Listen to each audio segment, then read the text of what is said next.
Hello मेरे बच्चों, तो आ गया है जेई एडवांस 2026 का मैथ्स के पेपर 1 के सोल्यूशन लेकर के। मैं Nikhil Srivastava, academic head and head of department of mathematics, आपके बाद सामने पेपर लेकर के आया हूँ। पेपर की बड़ी थोड़े शॉर्ट में बात कर लेता हूँ। पेपर अप्रोचेबल था, बच्चों से भी यही फीडबैक मिला था। हमने जब सॉल्व किया तो हमें भी दिखा पेपर अप्रोचेबल है, एक आध क्वेश्चन को छोड़ करके। तो बिना ज़्यादा टाइम वेस्ट करें फटाफट आपके क्वेश्चन के सोल्यूशन पे चलते हैं, ठीक है। तो पहला क्वेश्चन,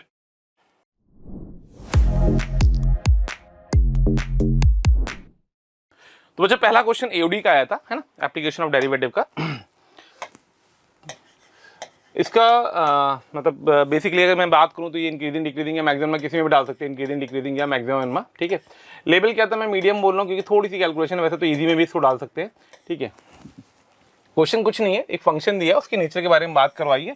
और फिर उसने पूछा है कि फंक्शन डिक्रीजिंग है, करेक्ट है। In the interval 0 to 1 function has the maximum at some point, a belongs to 0 to infinity f x local minima at some point, b belongs to 0 to infinity function is neither a point of local maxima nor a point of local minima in the interval 0 से infinity. Correct है, 0 से infinity इसलिए बोल रहा है क्योंकि उसकी domain में आपको दिख रहा है लॉग एक्स बैठा हुआ है, तो लॉग एक्स बैठा होने की वजह से इसकी डोमेन हमेशा पॉजिटिव होगी। क्या है आइए करते हैं। तो हम इसके डेरिवेटिव्स इसको सिंप्लीफाई करने की कोशिश करते हैं। तो फंक्शन अपने पास दिया गया था, ठीक है, f x is equals to, function अपने पास दिया गया f x is equals to root x l n x minus x plus 1, root x l n x minus x plus 1। I check it again, root x l n x minus x plus 1, ठीक है। तो function का derivative करके इसके nature को observe कर रहे हैं। तो root x l n x का डेरिवेटिव हो जाएगा root x into 1/x plus का रूट एक्स का डेरिवेटिव हो जाएगा 1/2 root x into l n x और माइनस का 1, ठीक है। एफ डैश को थोड़ा सा सिंप्लीफाई करेंगे तो f dash x equal to निकल के आ जाएगा, नीचे आ जाएगा 2 रूट एक्स, ठीक है। और अपने पास क्या बन जाएगा, एक रूट एक्स से ये रूट एक्स तो कट गया, तो रूट एक्स से तो यहाँ 2 बैठ जाएगा, प्लस का एल एन एक्स बैठ जाएगा और माइनस का 2 रूट एक्स बैठ जाएगा। तो यहाँ से हमें इसका साइन चेंज ऑब्जर्व करना था, ठीक है। और डोमेन हमें पता है 0 से बड़ी, तो 0 से बड़े के लिए सिर्फ बात करें, वहाँ से हम इंक्रीजिंग डिक्रीजिंग की बात कर लेंगे। तो क्रिटिकल पॉइंट तो हमें दिख रहा है कि इसका 1 आएगा, ठीक है। अगर आप ध्यान से ऑब्जर्व करेंगे तो इसका क्रिटिकल पॉइंट 1 दिख रहा है, एल एन 1 की वैल्यू 0 हो जाएगी, 1 रखेंगे तो क्रिटिकल पॉइंट तो 1 आ रहा है, बट 1 के आगे पीछे क्या उसको हमको चेक करने के मैंने क्या किया, इसको एक नया फंक्शन मान के जी एक्स ले लिया। हमने एक फंक्शन जी एक्स ले लिया जो ऊपर बैठा हुआ था, ठीक है। उसको लिखा मैंने 2 plus l n x minus का 2 रूट एक्स। इसका नेचर ऑब्जर्व कर लेते हैं। जब मैं जी डैश निकालूंगा तो यह आ जाएगा 1/x माइनस का 1/√x, ठीक है। एलसीएम ले लेंगे तो अंदर आ जाएगा x, ये बन जाएगा 1 माइनस का √x, ठीक है। जी डैश का साइन चेंज की अगर मैं बात करूंगा तो जी डैश का साइन चेंज लिखेंगे, क्रिटिकल पॉइंट आ जाएगा 1, और ऑब्वियस ये बात है क्योंकि एल बैठा है तो 0 से बड़ा लेंगे, तो 1 के आगे जाएंगे तो ये वाली क्वांटिटी नेगेटिव होगी, 1 के पीछे आएंगे तो क्वांटिटी पॉजिटिव होगी। और अगर मैं आपसे जी ऑफ 1 की बात करूँ, जी ऑफ 1 की बात करूँ तो जी ऑफ 1 आपको दिख रहा होगा 0 के बराबर। तो अगर मैं जी की रफ स्केचिंग करता तो जी की रफ स्केचिंग क्योंकि 1 पे 0 लेगा और इंक्रीज करके डिक्रीज करेगा, तो कुछ ऐसा ग्राफ जी एक्स का बनेगा। अब क्योंकि जी एक्स का ग्राफ ऐसा बनेगा, मतलब जी एक्स जो है, जो हमने माना है, ये हमेशा नेगेटिव होगा या 0 के बराबर होगा, करेक्ट है। कब होगा, for all x greater than 0, ठीक है। यानी ये जो ऊपर क्वांटिटी बैठी हुई थी, अब हम इस पे आ जाते हैं। ये जो ऊपर क्वांटिटी बैठी हुई है, ये क्वांटिटी हमेशा कैसी है, नेगेटिव, नीचे पॉजिटिव। तो चाहे हम 1 से बड़ा लें चाहे 1 से छोटा ले, हमेशा कैसा रहेगा, नेगेटिव रहेगा। अब क्योंकि ये हमेशा नेगेटिव है, यानी कि यहाँ से हम कमेंट करेंगे तो हम एफ के बारे में कमेंट करेंगे तो एफ हमेशा कैसा आएगा, स्ट्रिक्टली डिक्रीजिंग फंक्शन आएगा। अब क्योंकि एफ एक स्ट्रिक्टली डिक्रीजिंग फंक्शन है तो करस्पॉन्डिंगली करेक्ट आंसर चेक करना स्टार्ट करते हैं। तो ध्यान से ऑब्जर्व करेंगे, the derivative of the function F is decreasing in the interval 0 से 1। तो derivative of the F is decreasing in the interval 0 से 1। तो 0 से 1 में डेरिवेटिव इंक्रीज कर रहा है, ठीक है। तो ए ऑप्शन रिजेक्ट हो गया। बी ऑप्शन है फंक्शन है the local maxima, local maxima कभी नहीं लेगा, फंक्शन है the local minima, local minima कभी नहीं लेगा। तो जो करेक्ट आंसर आएगा वो करेक्ट आंसर आएगा डी, ठीक है। तो इस क्वेश्चन का करेक्ट आंसर बच्चों डी। चलिए आगे बढ़ते हैं।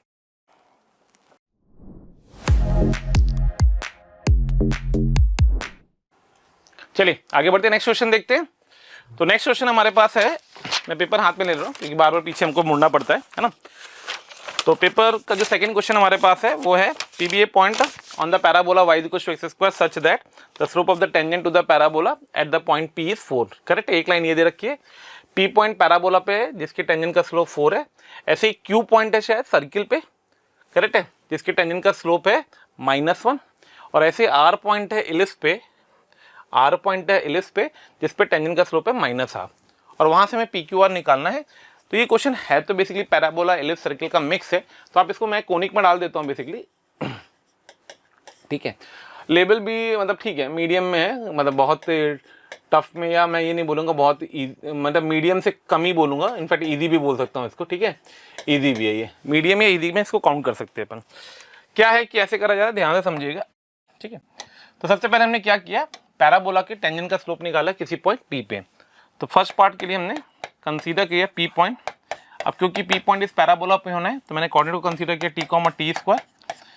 इसके टेंजेंट का स्लोप लिखना था, तो टेंजेंट का slope at the point P जो कि दिया हुआ है 4 के बराबर।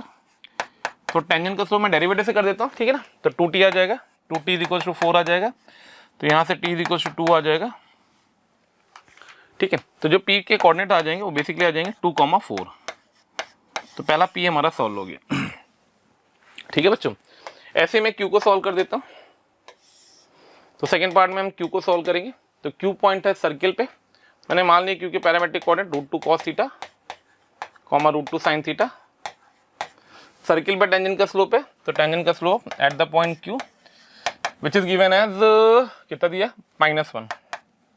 तो इसका डेरिवेटिव कर दिया तो आ जाएगा माइनस का 2y/2x से कर देंगे, तो ये बन जाएगा माइनस का yx है ना, तो माइनस का cos theta upon sin theta. Derivative कर रहा हूँ, ठीक है, ट्रिग्नोमेट्रिक उसके रिस्पेक्ट में, विच इज इक्वल्स टू -1, ठीक है। तो यहाँ से थीटा की वैल्यू आ जाएगी π/4, क्योंकि फर्स्ट कोऑर्डिनेट की बात कर रहे हैं इसलिए हम थीटा π/4 ले रहे हैं, और करस्पॉन्डिंग में हमारा Q का कोऑर्डिनेट आ जाएगा सॉल्व करके 1,1, ठीक है। जैसे हमने P और Q सॉल्व किया वैसे हम R को सॉल्व कर देते हैं, ठीक है। तो जब मैं R के कोऑर्डिनेट को वर्कआउट करने जाऊंगा तो R का जो कोऑर्डिनेट होगा वो इलिप्स से बैठा हुआ है, और इलिप्स हमारे पास है x² + 4y² = 8। तो यहाँ से आ जाएगा R का कोऑर्डिनेट 2√2 cos अल्फा कर देता हूँ आपकी बार में, और नीचे 8 आएगा, 2 कटेगा, √2 sin अल्फा, है ना। इसका भी डेरिवेटिव कर देते थे, slope of the tangent at R which is given as -1/2, है ना। तो इसको भी मैनिपुलेट करेंगे तो बन जाएगा cos alpha upon sin alpha तो -1/2, ये बन जाएगा -1/2। तो अल्टीमेटली यहाँ से आ जाएगा tan alpha, sorry cot alpha आएगा, यहाँ से भी वही आ जाएगा, अल्फा की वैल्यू भी आ जाएगी π/4, और अल्फा की वैल्यू π/4 आते हैं हमारे पास जो R के कोऑर्डिनेट आ जाएंगे बच्चा, वो R के कोऑर्डिनेट आ जाएंगे 2,1। तो हमारे पास तीनों कोऑर्डिनेट आ गए, P भी आ गया, Q भी आ गया और R भी आ गया, ठीक है। तो PQR को जब हम सिंप्लीफाई कर रहे हैं तो ट्राइंगल बना देते हैं, तो PQR एक राइट एंगल ट्राइंगल बनता है, ध्यान देना केयरफुली, ठीक है। तो Q है 1,1, तो 2,1, 2,4 और 1,1, ठीक है। तो ये हमारा कोऑर्डिनेट्स आ गए PRQ। तो ये बन गया P, ये बन गया R और ये बन गया Q। अब क्योंकि एक राइट एंगल ट्राइंगल है तो इसको सर्कमस्क्राइब करने वाला जो भी सर्किल होगा उसकी जो भी रेडियस होगी उस हाइपोटेनस का हाफ होगी। तो हम हाइपोटेनस निकाल देते हैं, h डिस्टेंस फॉर्मूले से निकाल देंगे। तो 2 - 1 1 + 4 - 1 9, करेक्ट है। तो हाइट जो हाइपोटेनस आ गई वो आ गई √10 के बराबर। तो जो रेडियस हो जाएगी √10/2, हाइपोटेनस का हाफ, इस सर्किल की रेडियस हाइपोटेनस का हाफ हो जाएगी। तो यहाँ से जो रेडियस आ जाएगी वो आ जाएगी √5/2, ठीक है बच्चों। काफ़ी मतलब अप्रोचेबल क्वेश्चन था, प्योर बेसिक सी कैलकुलेशन है, खाली फास्ट करके आपने किया होगा, ठीक है। तो करस्पॉन्डिंगली आंसर जो इसका आ जाएगा, आंसर सी करेक्ट आंसर हो जाएगा।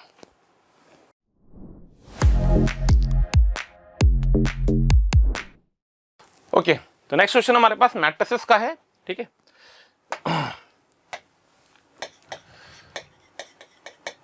मैट्रिसेस का है, ठीक है। Performing by the elementary row transformation, वैसे तो ये ऑफिशियली हमारे सिलेबस में नहीं है, मतलब ठीक है, हम बोर्ड्स में इसको पढ़ाते थे पहले, अब बोर्ड से भी हट चुका है, पर इसका मैं आपको कंसेप्ट समझा देता हूँ। ये एलिमेंट्री रो या कॉलम ट्रांसफॉर्मेशन जो हम लोग करते थे उससे बेसिकली इनवर्स मैट्रिक्स की बात कर रहे होते हैं। तो उसने बोला है कि 3x3 identity matrix which one of the following matrix can be obtain by performing the elementary row transformation by on identity matrix. अगर किसी हमें आइडेंटिटी मैट्रिक्स में इनमें से किसी भी मैट्रिक्स को परफॉर्म कराएंगे, करेक्ट है, which of the one of the following matrix can be obtain, मिल जाएगी, ठीक है, by transforming the row operation on the identity matrices. किसी आइडेंटिटी मैट्रिसेस में अगर रो ट्रांसफॉर्मेशन हम करते हैं तो जो मैट्रिक्स मिलेगी इनमें से कौन सी होगी वो। अब जो मैट्रिक्स मिलती है बच्चे ध्यान रखना वो इन्वर्टेबल होती है। अगर वो मैट्रिक्स इन्वर्टेबल होगी तो पक्का ये इनमें से जो मैट्रिक्स इन्वर्टेबल की कंडीशन को सेटिस्फाई कर रही होंगी वो मैट्रिक्स रो ट्रांसफॉर्मेशन से आ जाएंगी किसी भी आइडेंटिटी मैट्रिक्स को वर्कआउट करके। तो हमें कुछ नहीं करना है, सिर्फ इनके सबके डिटरमिनेंट निकालने हैं। अगर मैं इस मैट्रिक्स को ए लिख देता हूँ, इस मैट्रिक्स को बी लिख देता हूँ, इस मैट्रिक्स को सी लिख देता हूँ और इस मैट्रिक्स को डी लिख देता हूँ, तो आपको क्या करना है, आपको सारे मैट्रिसेस का डिटरमिनेंट निकालना है। तो डिटरमिनेंट ए आपको दिख रहा है 0 बन जाएगा, तो यानी कि ये आंसर हमारा नहीं होगा क्योंकि कभी भी इन्वर्टेबल नहीं हो सकती है। ठीक है, डिटरमिनेंट बी हम चेक करेंगे, तो डिटरमिनेंट बी हम चेक कर रहे हैं, तो डिटरमिनेंट बी की वैल्यू आ जाएगी 3 - 1, ठीक है, 3 - 6, ठीक है, तो 1 टाइम्स ऑफ 3 माइनस का 8, करेक्ट है, -1 टाइम्स ऑफ ये गया 2 माइनस का 4 प्लस का 1 टाइम्स ऑफ ये गया 4 माइनस का 3, ठीक है, ओपन कर देते हैं, तो माइनस का 5 यहाँ से आ जाएगा, प्लस का 2 यहाँ से आ जाएगा और प्लस का 1 यहाँ से आ जाएगा, तो अल्टीमेटली डिटरमिनेंट भी हमारा नॉन जीरो आ जाएगा। अब जो बच्चे स्मार्ट होंगे, है ना, वो तो इसके आगे करेंगे नहीं क्योंकि ये सिंगल करेक्ट क्वेश्चन था। अब अगर सिंगल करेक्ट क्वेश्चन है तो आंसर तो बी आना चाहिए, खत्म होगी बात हमारी यहीं पे। हम ठीक है वेरीफाई करा दूंगा, मैं आपको सी और डी भी वेरीफाई करा दूंगा। सी का डिटरमिनेंट सिमिलरली आपको चेक करना है, तो डिटरमिनेंट तो सी भी 0 आएगा, ठीक है, कैलकुलेट करके आप देख लीजिएगा, और डिटरमिनेंट डी भी आपको यहाँ से 0 आएगा। बट जो स्मार्ट बच्चे होंगे, जिन बच्चों को ये कंसेप्ट पता नहीं होगा या कंफ्यूज होंगे या कभी एलिमेंट्री रो ट्रांसफॉर्मेशन पढ़ा होगा, तो उनको पता होगा इन्वर्टेबल मैट्रिसेस आ चाहिए। अब इन्वर्टेबल मैट्रिसेस चाहिए तो इन चारों में सिर्फ एक ही मैट्रिक्स है जिसका डिटरमिनेंट नॉन जीरो आएगा, इसलिए इन सारों में जो बेस्ट ऑप्शन होगा, जो करेक्ट आंसर होगा वो ऑप्शन बी होगा, क्योंकि क्वेश्चन कैसा था, सिंगल करेक्ट। तो ये भी क्वेश्चन अप्रोचेबल था, होने वाला होना चाहिए था। ठीक है, जिन बच्चों को करेक्ट होगा कमेंट बॉक्स में फटाफट लिखेंगे। चलिए आगे बढ़ते हैं।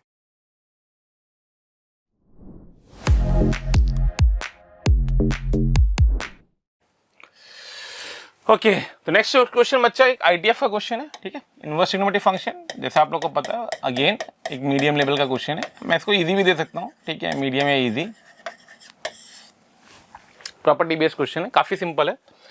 Cot inverse of cot of -11 की बात करें तो प्रॉपर्टी लगा देंगे तो -11 माइनस का -4 पाई आ जाएगा ये, ठीक है, प्लस 10 टाइम्स ऑफ, इसको सॉल्व कर लेंगे तो ये लिखा हुआ है sine of 2 into cos inverse 1/√2 π/4 हो जाएगा, ठीक है, plus 10 times sine of 2 tan inverse 2 लिखा उसको लिख देंगे pi plus tan inverse of, formula याद होगा, tan इनवर्स 2 थीटा का, tan 2 थीटा का 2 tan theta upon 1 - tan square theta, ठीक है।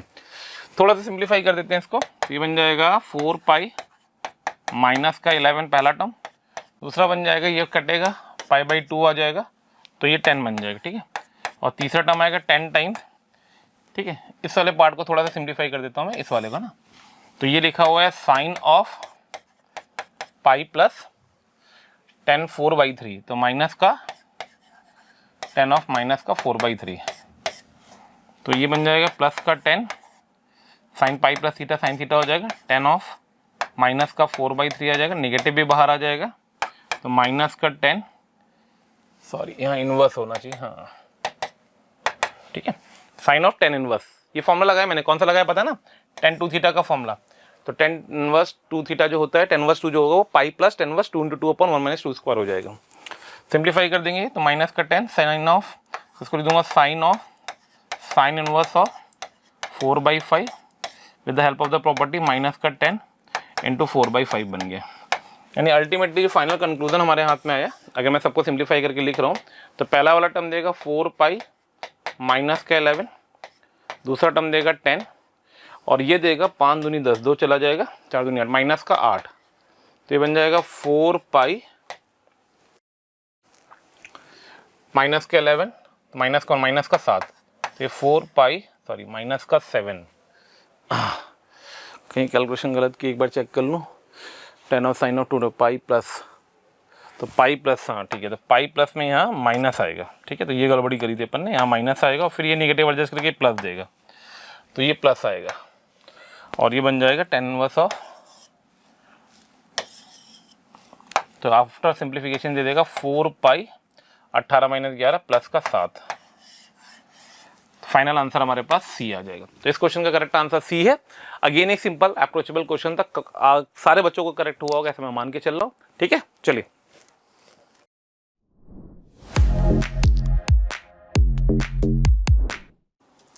चलिए बच्चों नेक्स्ट क्वेश्चन देखते हैं।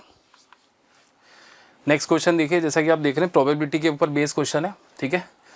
अपने को बेटा दो बॉक्सेस दे रखे हैं, बॉक्स 1 और बॉक्स 2, ठीक है। बॉक्स 1 का कंपोजिशन है 6 रेड एंड 9 ग्रीन बॉल्स, ठीक है। तो यहाँ से अपन कंपोजिशन लिख लेते हैं। बॉक्स 1 का कंपोजिशन कितना है बच्चों, 6 रेड और 9 ग्रीन बॉल्स। बॉक्स 2 का कंपोजिशन अपने को गिवन है, दैट इज 8 रेड बॉल्स और 12 ग्रीन।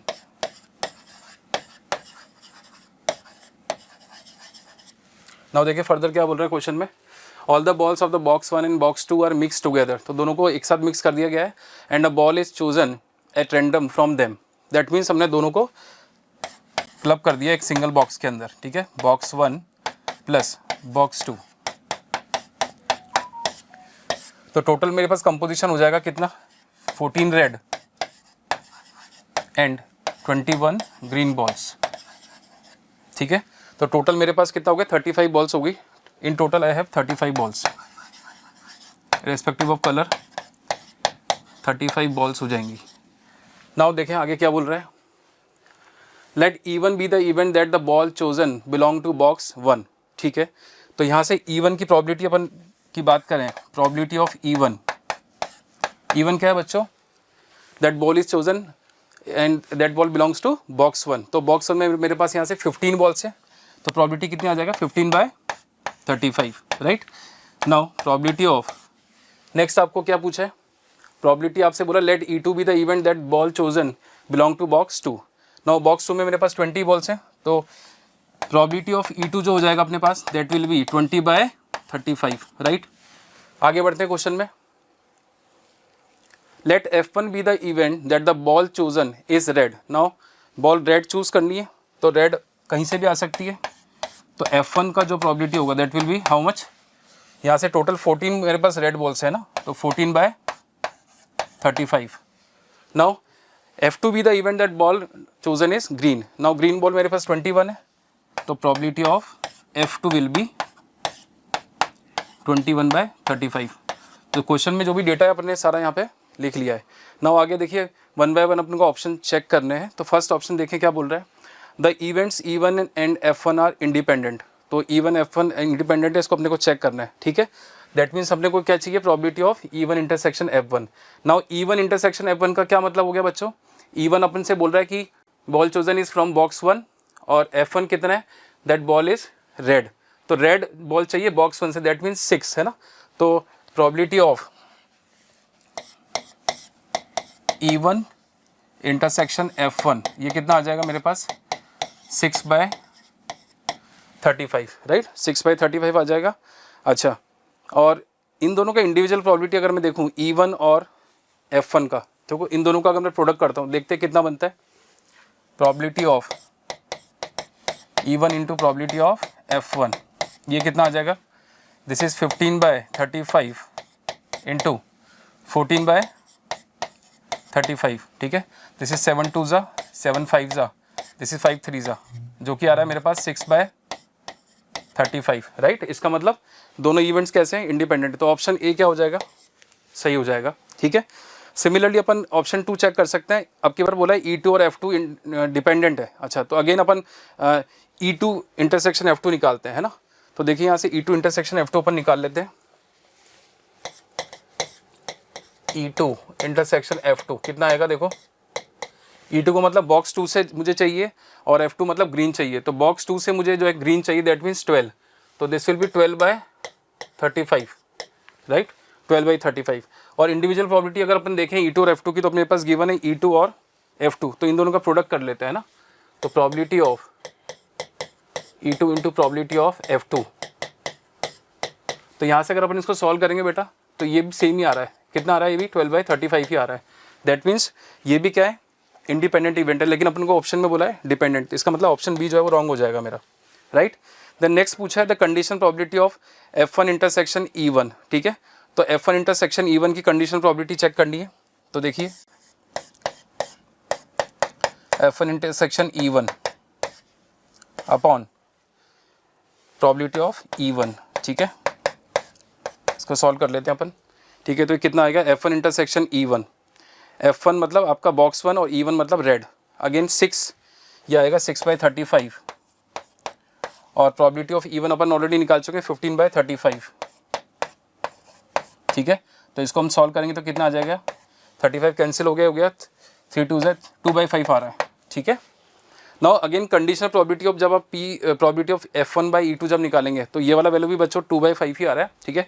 डेटा आपके पास सारा है, कैलकुलेशन कर सकते हैं, ठीक है। तो ये वाला ऑप्शन जो है ये भी आपका जो है करेक्ट आ जाएगा इसी तरीके से, ठीक है। देन ऑप्शन डी देखें, the conditional probability of F1/E1 अपन निकाल चुके हैं ऑलरेडी, दैट इज 2/5 और F2/E2 अपने को निकालना है। तो अगेन प्रोबेबिलिटी ऑफ F2/E2 का क्या मतलब हो गया, सेकंड बॉक्स से ग्रीन बॉल चाहिए अपने को, ठीक है। तो F2/E2 अगर अपन सॉल्व करके निकालेंगे तो इसका वैल्यू आ रहा है 3/5, है ना। तो प्रोबेबिलिटी ऑफ F2/E2 इसका वैल्यू बच्चों निकल के आ रहा है 3/5 और ये मेरे पास क्या है 2/5। तो हमसे बोल रहा था conditional probability of P of F1/E1 is greater than, तो ये तो रॉन्ग हो गया बिकॉज ये तो आपका 3/5 है, ठीक है। इसका मतलब ऑप्शन डी जो है वो रॉन्ग हो जाएगा। तो यहाँ से जो करेक्ट ऑप्शन निकल के आ रहे हैं वो आ रहे हैं ऑप्शन ए और सी, है ना।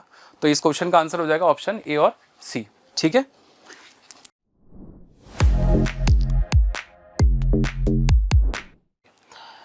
तो नेक्स्ट क्वेश्चन है दोस्तों 3D ज्योमेट्री का है।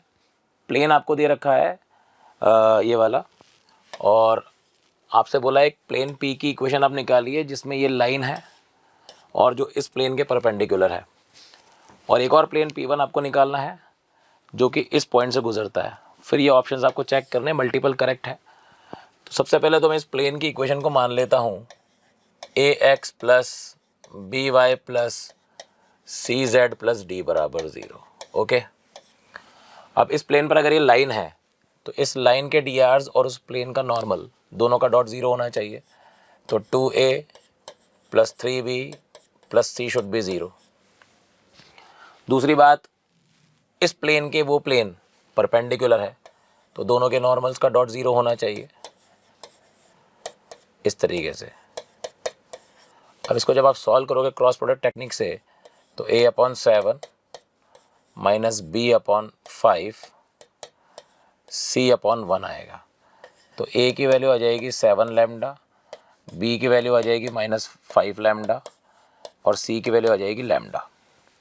इसको जब हम यहाँ रख देंगे सभी वैल्यूज़ को तो आ जाएगा 7x minus 5y plus z plus d upon lambda equal to 0। Lambda से मैंने डिवाइड कर दिया, ओके। अब ये लाइन क्योंकि इस प्लेन पर है तो इस लाइन को सेटिस्फाई करने वाला पॉइंट उस प्लेन को भी सेटिस्फाई करेगा, विच इज़ 1, 3, -2। इसको पुट कर देंगे तो 7 minus 15 minus 2 plus d upon lambda. तो यहाँ से डी अपॉन लैम्डा की वैल्यू कितनी आ रही है, it is coming out as 10, ठीक है। तो अब अगर अपन यहाँ पर इसकी वैल्यू 10 रख देंगे तो पहला ऑप्शन मैच कर जाएगा अपना। Equation of the plane P is 7x minus 5y plus z बराबर -10। अब प्लेन P1 की बात करते हैं। प्लेन P1 जो है वो P के पैरेलल है, तो P के अगर वो पैरेलल है तो उसकी इक्वेशन होनी चाहिए 7x minus 5y plus z plus mu बराबर 0। और म्यू निकालने के लिए उसने बोला है कि ये प्लेन 4,2,2 से गुजरता है। तो 4,2,2 से जब अपन इसको गुजारेंगे तो आएगा 28 माइनस 10 प्लस 2 प्लस म्यू बराबर 0। तो यहाँ से म्यू की वैल्यू आने वाली है -20। म्यू की वैल्यू -20 जब मैं यहाँ रखूँगा तो प्लेन 1 की इक्वेशन आ जाएगी 7x minus 5y plus z -20 बराबर 0। This is the equation of plane P1 and this is the equation of plane P। अब इसने बोला है दोनों के बीच का डिस्टेंस निकालना है। तो दोनों के बीच का डिस्टेंस जब मैं निकालूंगा तो C1 minus C2 upon √a² plus b² plus c² होता है, जो कि मुझे क्या देने वाला है 30 अपॉन √75। ये होता है 6 अपॉन √3, यानी ये हो जाएगा 2√3। इसने बोला है distance between the plane P1 and P is 30, तो ये ऑप्शन तो गलत हो गया। Distance of the plane P from origin, P का ओरिजिन से डिस्टेंस निकालोगे अगर आप तो आएगा 10 upon √75 which is definitely 2 upon √3 जो कि हो जाएगा 2√3/3। तो ये ऑप्शन भी गलत हो गया। Acute angle between the plane P and this is cos inverse 3/√3। इसको जब आप चेक करेंगे तो ये बिल्कुल सही आ जाएगा। इसको चेक कैसे करेंगे देखिए,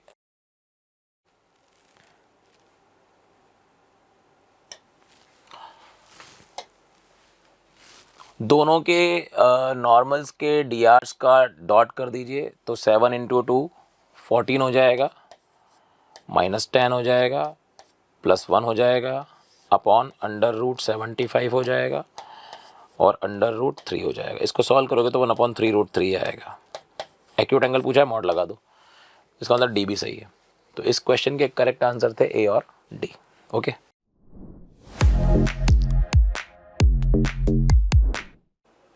आगे बढ़ते हैं। थोड़ा सा बढ़िया क्वेश्चन है, कैलकुलस की साइड से है, एनालिटिकल क्वेश्चन है। आपको एक फंक्शन दे रखा है जो कि R है, f आर्बिट्री फंक्शन है, g दे रखा है x f(x) के बराबर। सोचना पड़ेगा, कंटिन्यूटी और डिफरेंशिएबिलिटी पर बेस्ड क्वेश्चन है। Function g is always continuous at x = 0 ऐसा बोल रहा है। g क्या हमेशा ही कंटिन्यूस होगा x = 0 पर? पहले तो हम बात कर लेंगे, अगर हम g की कंटिन्यूटी पर बात करते हैं x = 0 पर, तो हम g(0+) निकालना चाहते हैं। g(0+) का मतलब है limit x approaches 0 plus x f(x), जिसका मतलब होगा limit h approaches 0 h f(h). यही बात है। ओके, इसी तरीके से अगर मैं g(0- निकालूंगा तो वो हो जाएगा limit h approaches 0 minus h f minus h। ठीक है, अब सारी कहानी इसकी कंटिन्यूस होने की टिकी हुई है एफ एच की वैल्यू पर। तो यहाँ पर मैं अगर कोई ऐसा फंक्शन सोच लूँ, जैसे मैंने सोच लिया एफ एक्स को इस तरीके से, मुझे इस बात का ध्यान रखना है कि R to R चलना चाहिए। तो मैंने 1/x² सोचा जब x ≠ 0 है, और जब x = 0 है तो मैंने इसको 0 सोच लिया। अगर मैं इस तरीके से काम करता हूँ और मैं यहाँ पर f(h) की वैल्यू रखूँ, ध्यान से देखिएगा, f(h) की वैल्यू हो जाएगी 1/h², तो ये 1/h बनेगा, लिमिट h अप्रोचेस 0 पर, और ये लिमिट फाइनाइट नहीं आ पाएगी। ठीक है, इट इज़ इनफाइनाइट। इनफाइनाइट होते ही आप ये कह दोगे कि लिमिट एग्जिस्ट नहीं कर रही है। लिमिट एग्जिस्ट नहीं कर रही तो function can not be continuous, तो हमेशा तो कंटिन्यूस नहीं होगा। ए ऑप्शन गलत है। बी में कह रहा है if F is continuous at x = 0, मतलब कि f(0+) बराबर f(0- बराबर f(0) अगर एक फाइनाइट क्वांटिटी है तो gx डिफरेंशियबल होगा x = 0 पर। डिफरेंशियल होगा x = 0 पर, मतलब g'0+ निकाल लेते हैं। g'0+ कितना आ रहा है, limit h approaches 0 h f(h) upon h, यानी कि ये आ रहा है लिमिट h अप्रोचेस 0 f(h) के बराबर, जो कि f(0+) होता है। सिमिलरली g'0- जब आप निकालोगे तो वह f(0- के बराबर आएगा, और f(0+) और f(0- बराबर है, तो फिर g'0+ और g'0- भी बराबर होने चाहिए, मतलब gx should be differentiated x = 0, तो ये ऑप्शन सही होना चाहिए। फिर gx अगर डिफरेंशिएबल है, मतलब कि g'0+ अगर g'0- के बराबर है, तो जैसा कि मैंने ऊपर सॉल्व कर रखा है, ये f(0+) के बराबर आता है और ये f(0- के बराबर आता है। तो इसका मतलब ये है कि f(x) कंटिन्यूस होना चाहिए x = 0 पर। लेकिन इसमें एक प्रॉब्लम है, इसमें f(0+) और f(0- तो बराबर आ गए, लेकिन कंटिन्यूस होने के लिए f(0) की वैल्यू क्या है ये भी तो पता होनी चाहिए। क्या वो हमेशा f(0+) या f(0- के बराबर होगी, ये श्योरिटी नहीं है। तो सी ऑप्शन नहीं होना चाहिए आंसर आपका। डी में बोला है अगर g डिफरेंशिएबल है x = 0 पर तो लिमिट एग्जिस्ट करेगी, ये बिल्कुल सही है, क्योंकि हमें दिख ही रहा है लिमिट एग्जिस्ट कर रही है। लिमिट एग्जिस्ट करने के लिए लिमिट का f(0+) और f(0- का बराबर होना ज़रूरी है और फाइनाइट होना ज़रूरी है। ठीक है, तो आई थिंक अगर gx डिफरेंशिएबल x = 0 पर तो लिमिट एग्जिस्ट करनी चाहिए, तो D option should be the correct one. ठीक है,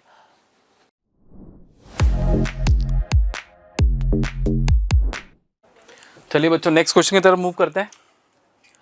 नेक्स्ट क्वेश्चन आपका मैट्रिक्स चैप्टर पे बेस्ड क्वेश्चन है।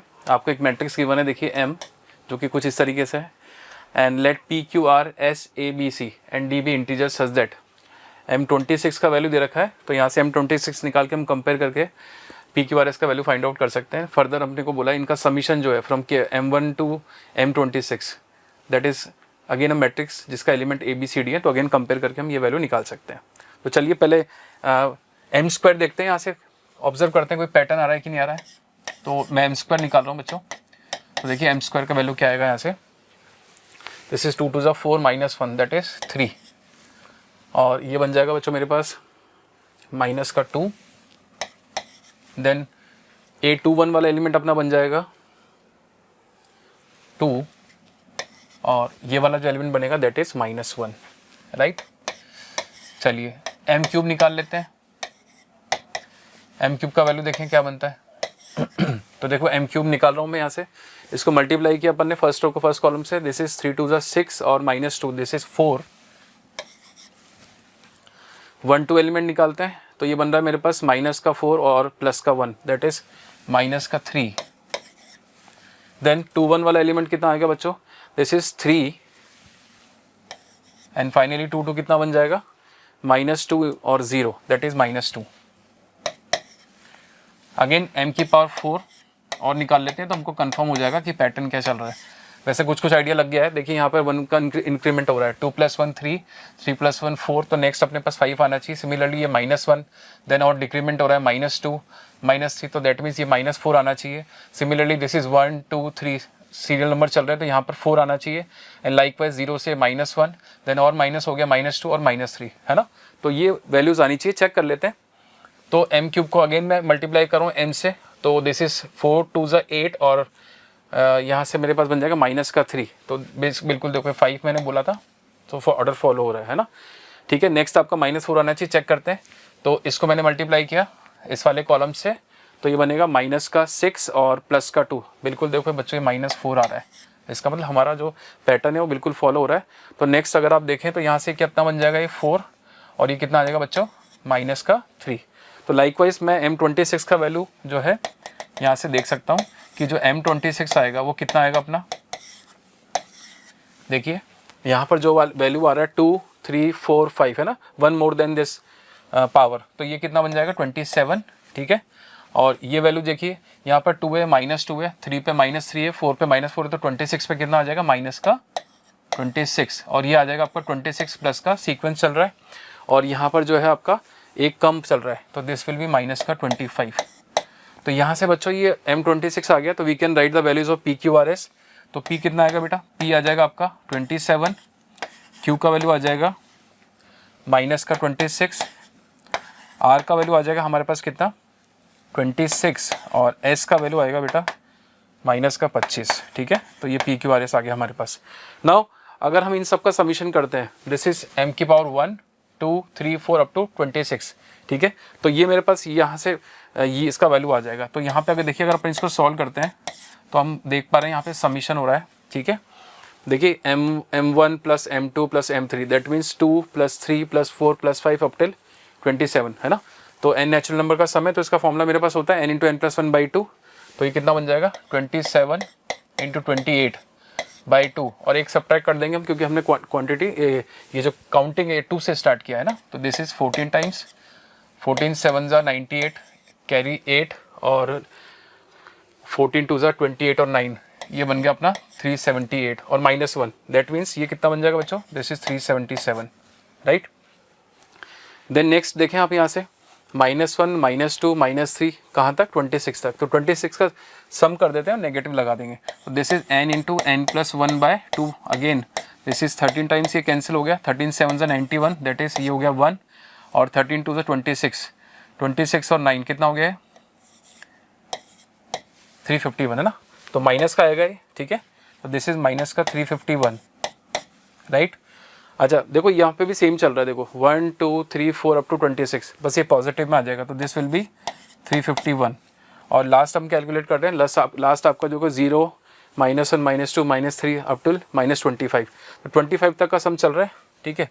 तो ये अब मेरा बन जाएगा n × n + 1/2, 13 टाइम्स कैंसिल हो गया, अगेन 13 5 = 65, कैरी 5, और 13 2 = 26 और 5, एक मिनट 13 5 = 6, हाँ 13 2 = 6 आएगा ना। तो ये बन गया 32, दैट मीन्स 325 आ जाएगा, और नेगेटिव का आएगा, तो दिस इज -325। तो बेसिकली यहाँ से अपने देखो ABCD का वैल्यू भी निकल चुका है। ए का वैल्यू कितना आ गया बच्चों, ए विल बी 377 राइट, बी का वैल्यू आ जाएगा बच्चों मेरे पास माइनस का 351, सी का वैल्यू आएगा बेटा 351 और डी का वैल्यू आ जाएगा मेरे पास माइनस का 325, ठीक है। तो ये सारी वैल्यूज अपने पास आ चुकी हैं। नाउ देखें, सबसे पहले फर्स्ट ऑप्शन चेक करते हैं। फर्स्ट ऑप्शन क्या बोल रहा है? फर्स्ट ऑप्शन बोल रहा है there exist a 2x2 invertible matrix n with real entries such that m into n is equal to n times this matrix 1 1 0 1 right. तो यहाँ से देखिए अपन ये चेक करते हैं, तो अगर n इन्वर्टिबल है दैट मीन्स इसका determinant value should not be equal to 0, ठीक है। तो यहाँ से मैं n को अज्यूम कर लेता हूँ कुछ, तो ये सारा कैलकुलेशन नेक्स्ट पेज पे कर लेते हैं। तो हमको बोला बेटा m into n is equal to n times, और ये कितना दे रखा मैट्रिक्स, ये दिया आपने को 1 1 0 1 1 1 0 1, ठीक है। तो लेट n इक्वल टू कितना ए बी सी डी, अच्छा ए बी सी डी दे रखा है तो कुछ और ले लेते हैं, है ना, W X Y Z। हमने अज्यूम कर लिया कि n मैट्रिक्स क्या है, W X Y Z right. तो यहाँ से देखो m मैट्रिक्स आपको क्वेश्चन में ऑलरेडी गिवन है, m मैट्रिक्स लिख लेता हूँ मैं यहाँ पे। देखिए m कितना दिया है 2 -1 1 0, तो 2 -1 1 0 दिस इज मैट्रिक्स m, और n आपको दे रखा है W X Y Z, ये हमने अज्यूम किया है। अगेन n का वैल्यू हमने अज्यूम किया है W X Y Z and this is equal to 1 1 0 1, ठीक है। तो इसको सॉल्व करते हैं, देखो क्या बनता है। यहाँ से इसको सॉल्व करेंगे तो क्या बन रहा है, देखो मैट्रिक्स मेरे पास जो पहला आएगा that is 2W minus Y, तो 2W माइनस वाई आ जाएगा पहला एलिमेंट। नेक्स्ट एलिमेंट आएगा 2x minus Z, this is 2x minus का z। देन नेक्स्ट आएगा बच्चों W, और लास्ट एलिमेंट आ जाएगा मेरे पास x, ठीक है। तो ये मेरा पहला मैट्रिक्स बना। अच्छा, इसको जो है यहाँ से अपन सेकंड वाला मैट्रिक्स निकाल लेते हैं कितना आ रहा है, ठीक है। तो सेकंड मैट्रिक्स निकाल लेते हैं।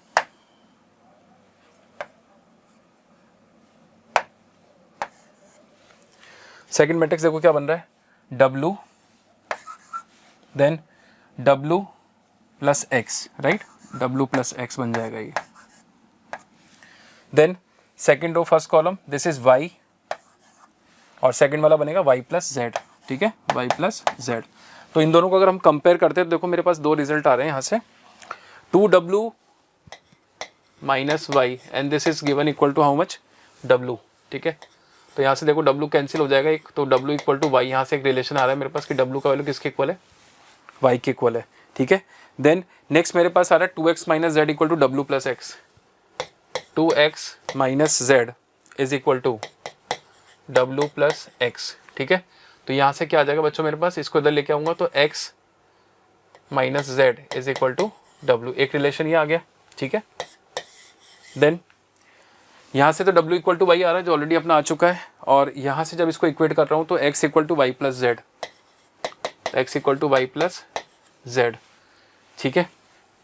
अच्छा, अब देखो यहाँ से अपने से पूछा है कि यार ये जो इन्वर्स है वो यूनिक होना चाहिए, मतलब ये इन्वर्स एग्जिस्ट करना चाहिए, इन्वर्टिबल मैट्रिक्स है, दैट मीन्स हम इसके डिटरमिनेंट की अगर वैल्यू की बात करें तो हमने एज्यूम किया है, तो इसका डिटरमिनेंट वैल्यू कितना होगा W Z minus X Y, है ना। तो determinant value of this matrix n this is equal to W Z minus का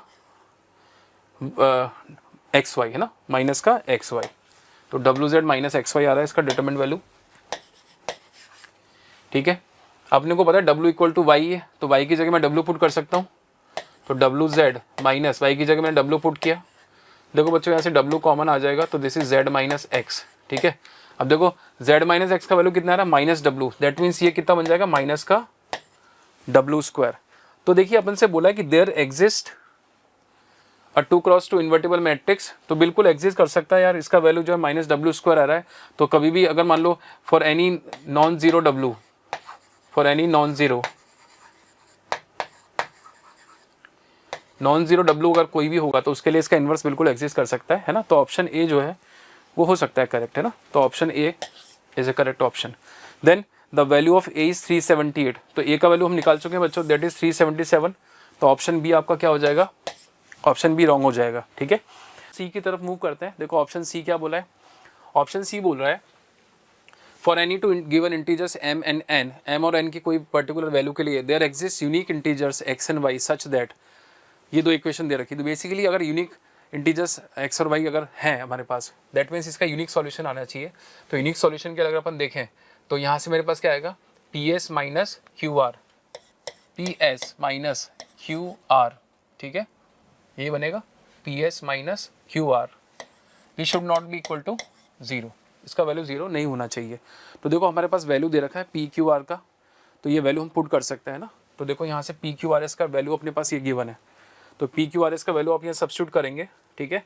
तो हम देखेंगे तो इसका जो वैल्यू आ रहा है वो आ रहा है निकल के 1, ठीक है। तो इसका डिटरमिनेंट वैल्यू जो है पी क्यू आर एस जो अपना बन रहा है वो 1 आ रहा है। दैट मीन्स ये यूनिक सॉल्यूशन देगा, इसका मतलब ऑप्शन सी जो है आपका वो करेक्ट हो जाएगा। देन ऑप्शन डी की बात करें, for each positive real number T the system of linear equation this thing has a unique solution. Again अपने को डिटरमिनेंट वैल्यू निकालना है ए प्लस टी, बी, सी और डी प्लस टी का, है ना। तो देखो ए प्लस टी, बी, सी और डी प्लस टी, इसका डिटरमिनेंट वैल्यू की अगर मैं बात करूं तो यहाँ से बन जाएगा ये A plus T into D plus T, right, और माइनस का डी इंटू सी, ठीक है।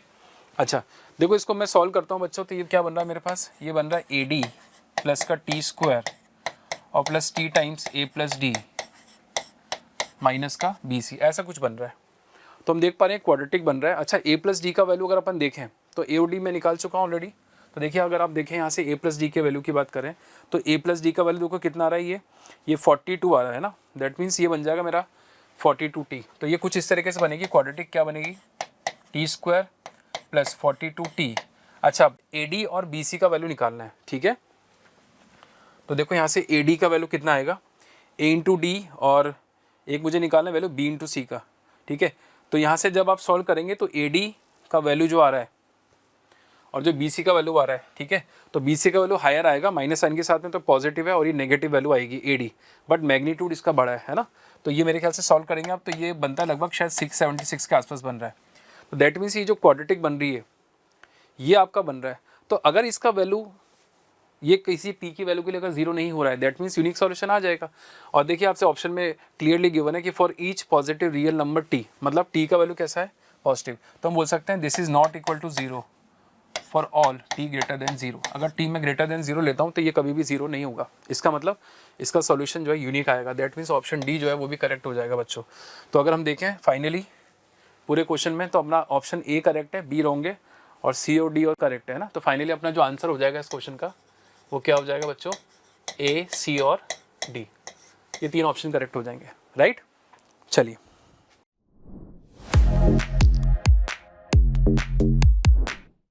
ठीक है, चलो ठीक है बच्चों, अपन नेक्स्ट क्वेश्चन देखते हैं।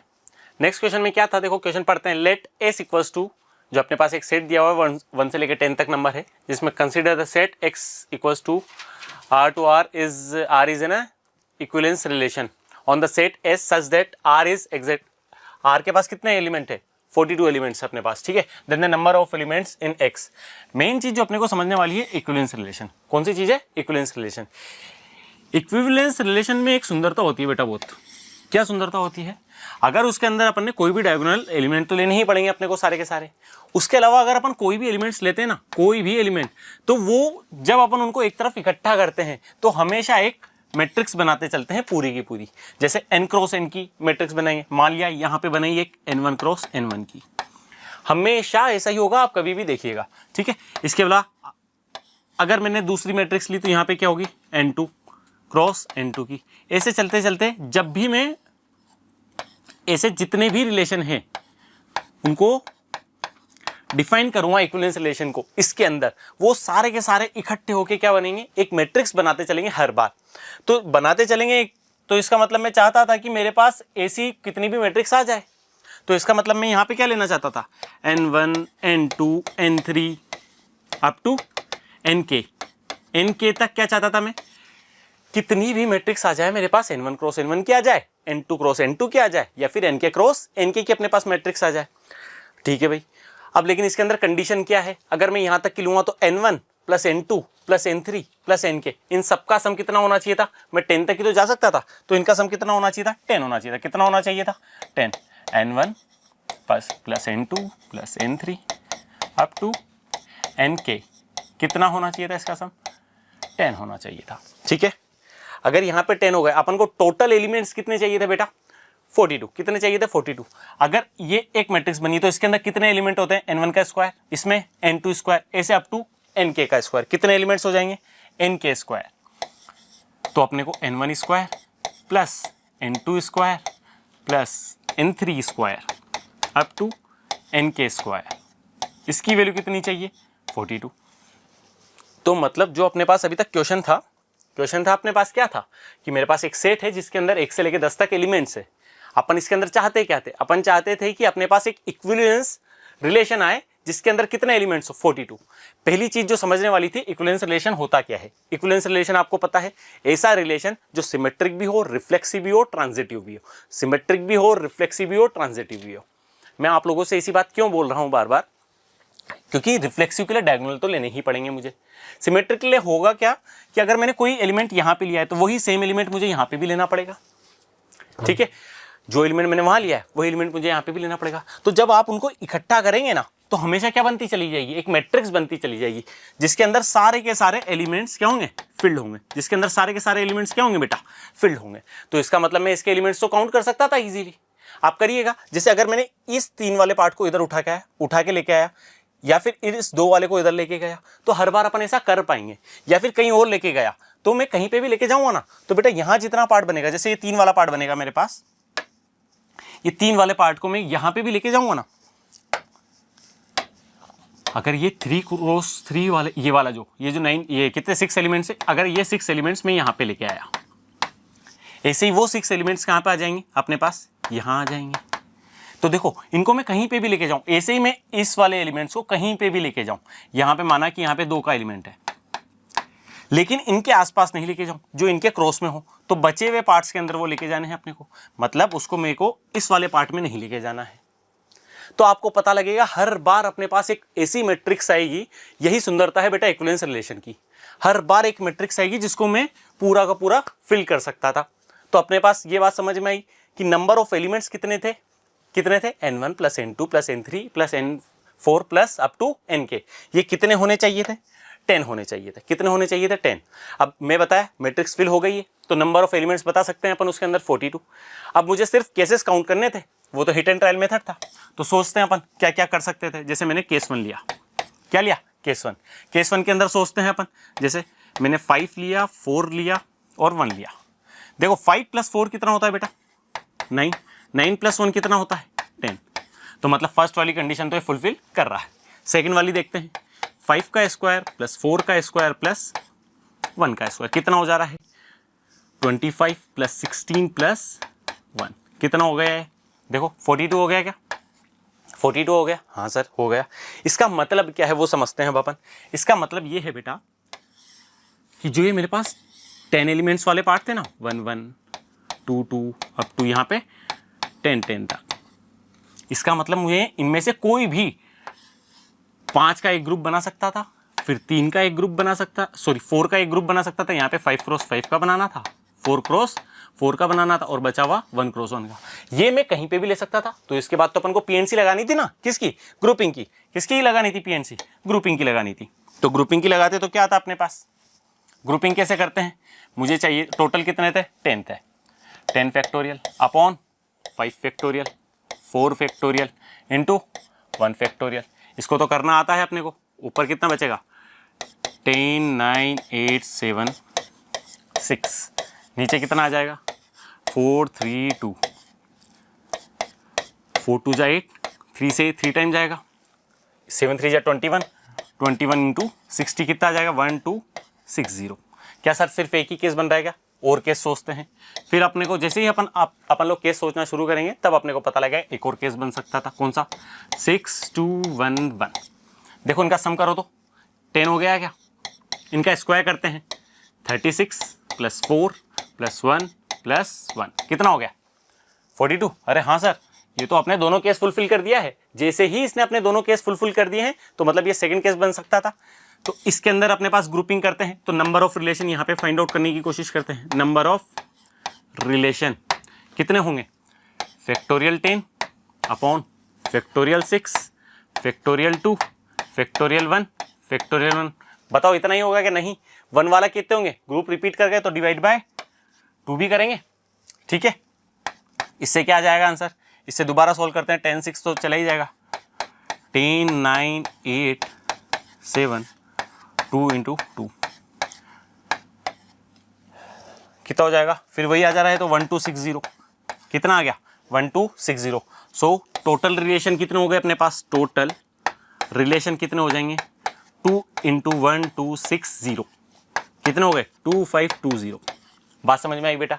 इसके अंदर सिर्फ एक ही चीज़ थी बहुत बढ़िया, इसमें मैथ्स की सुंदरता का पूरा यूज़ किया है। कैसे यूज़ किया है, यहाँ पे यूज़ किया है।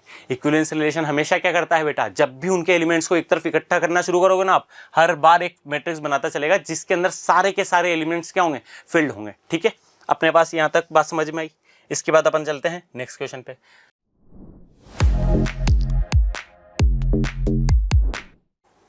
ठीक है, तो बेटा अपन नेक्स्ट क्वेश्चन पढ़ते हैं। नेक्स्ट क्वेश्चन क्या है, अपने पास क्या फंक्शन दिया हुआ है, consider the function F minus π/2 जो माइनस इन्फाइनाइट से इन्फाइनाइट जा रहा है, defined by F X mod of X plus mod of x minus 1 sine x plus box of x sine X, ठीक है, वेयर x इज ग्रेटेस्ट, ठीक है। इसका मतलब ये GIF दिया हुआ है, बस इतना सा डिफाइन किया हुआ है।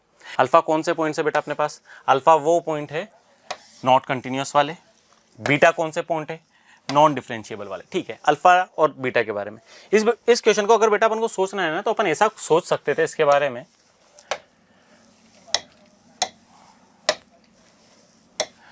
कि अपन इसके बारे में क्या सोच सकते थे कि अपने पास लिखा हुआ है f x equals to mod x plus mod of x minus 1 sine x plus x of sine x.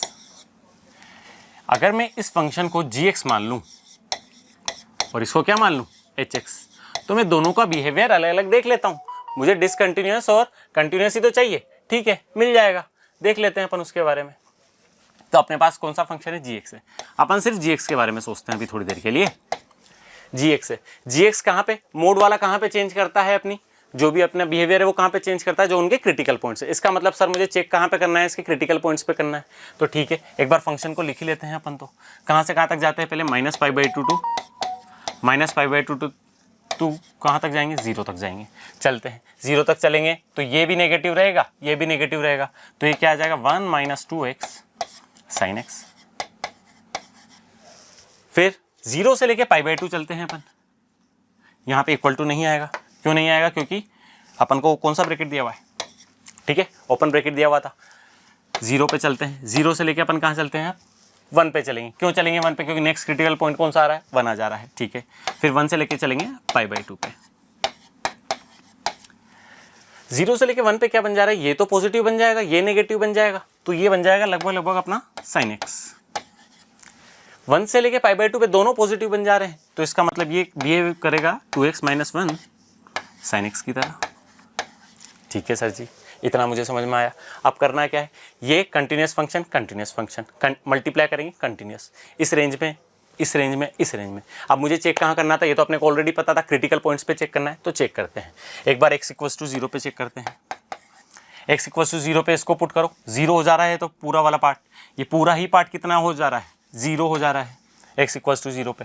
और ये वाला कितना पार्ट हो जा रहा है अपने, ये भी 0 हो जा रहा है, तो 0 = 0 हो गया। तो ये तो क्या है, x = 0 पे कंटिन्यूस है क्या, यस सर कंटिन्यूस है अपने पास। फिर अपन ने x = 1 पुट किया, 1 के बारे में जानना चाहते हैं, ये कितना हो जाएगा, ये कितना हो जा रहा है, sin 1 हो जा रहा है, ये क्या हो जाएगा, sin 1 हो जा रहा है। इसके अंदर 1 पुट करो, 2 - 1 कितना होता है बेटा, 1 होता है, sin 1 हो गया। अरे वाह, यहाँ पे भी sin 1। तो इसका मतलब ये -π/2 से π/2 पे पूरा फंक्शन क्या होगा, कंटिन्यूस होगा। कंटिन्यूस होगा वो तो अपने को डायरेक्टली पता भी था। अब अपन को क्या चेक करना है, डिफरेंशिएबिलिटी चेक कर लेते हैं। उसके लिए मुझे क्या करना पड़ेगा, g' फाइंड आउट करना पड़ेगा। g' फाइंड आउट करते हैं, 1 - 2x इसका सीधा कर लेते हैं, 1 - 2x cos x। फिर चलो पूरा ही लिख लेते हैं cos x को, -2 ऑफ sin x। फिर इधर था अपने पास cos x, इधर आ जाएगा 1 + 2 of x cos x plus 2 of sin x। Limit कहाँ से कहाँ तक थी बेटा, -π/2 से कहाँ थी, 0, 0 से 1, 1 से π/2, ठीक है, x x x, ठीक है, यहाँ तक अपन पहुँच गए थे। डिफरेंशिएबल अब अपन को चेक करना है कहाँ पे, पूरे पॉइंट पे तो है ही सही। अब मुझे सिर्फ एक ये जो क्रिटिकल पॉइंट्स है ना बेटा, इनके ऊपर चेक करना पड़ेगा, 0 और 1 के ऊपर। 0 के ऊपर चेक करते हैं, x = 0 पे चेक करते हैं। जो इसकी LSD आ रही है, LSD की वैल्यू कितनी आ रही है बेटा, 0 पुट किया 1 बन गया, 0 बन गया, ये तो cos 1 हो गया। LSD कितना हो गया, cos 1, क्योंकि ये 0 हो गया। RSD कितना आ रहा है इसका, RSD कितना आएगा, वो भी cos 1 हो गया, तो ये तो बराबर हो गया। इसका मतलब डिफरेंशिएबल है कहाँ पर, x = 0 पे। तो सर यहाँ पे कोई परेशानी नहीं है। अब मुझे किसके बारे में चेक करना है, x = 1 के बारे में। x = 1 चेक कर लेते हैं। 1 चेक किया, ये कितना बन जा रहा है LSD, ये बन जा रहा है अपने पास cos 1। RSD के बारे में चेक करते हैं, RSD क्या बन जा रहा है अपना, 1 पुट किया, यहाँ पे 1 आ जाएगा अपने पास, 2 + 1 3, ये कितना हो जाएगा 3 cos 1 + 2 sin 1। अरे ये इक्वल है क्या, नहीं है, ये इक्वल है क्या, नहीं है। इसका मतलब x = 1 पे क्या हो गया, ये नॉन डिफरेंशिएबल। क्या हो गया, x = 1 पे नॉन डिफरेंशिएबल। तो एक तो नॉन डिफरेंशिएबिलिटी का वो आ गया अपने पास पॉइंट। इसके बाद hx वाला पॉइंट था अपने पास। hx क्या था बेटा, box of x sin x। कौन सा है, box of x sin x। बेटा इस फंक्शन को देखते ही समझ में आना चाहिए था, ये अपने पास कौन सा फंक्शन है, इवन फंक्शन है। देखो x की जगह -x पुट करो, माइनस माइनस प्लस हो जा रहा है, तो इवन फंक्शन है। तो ये जैसा बिहेव 0 से π/2 पे करेगा, वही बिहेवियर कहाँ पे करेगा, 0 से लेके -π/2 पे। तो ठीक है, 0 से π/2 का चेक करते हैं। और देखो एक चीज़ और देखने वाली है, 0 से लेके π/2 नंबर बढ़ते चले जा रहे हैं, तो ये फंक्शन भी इंक्रीजिंग है, ये फंक्शन भी इंक्रीजिंग है। दोनों जब फंक्शन इंक्रीजिंग है तो मैं डायरेक्टली ये जो भी इसका एंड पॉइंट्स आएगा वो क्या आएगा, इंक्रीजिंग फंक्शन आएगा। वो कैसे आएगा, इनको डायरेक्टली मल्टीप्लाई करके बता सकता था मैं। ठीक है, तो अपन चेक कर लेते हैं कि क्या हो जा रहा है 0 से लेकर π/2। π/2 कितना होता है, लगभग 1.5 होता है। एक्स कैसे बिहेव करेगा 0 से लेकर π/2 में, एक्स क्या वैल्यू देगा, 0 से लेके π/2 पे 0 और π/2 ही देगा, लगभग 1.5 देगा। और साइन किसकी तरह बिहेव करेगा, साइन एक्स की क्या वैल्यू आएगी, वो भी 0 आएगी और 1 आएगी। तो जब मैं इनको मल्टीप्लाई करूँगा बेटा तो 0 आएगा और 1.5 आएगा क्या, x sine x, x sine x. X sine x की वैल्यू कितनी आएगी, इस पूरे के पूरे इंटरवल में 0 से लेके 1.5 आएगी।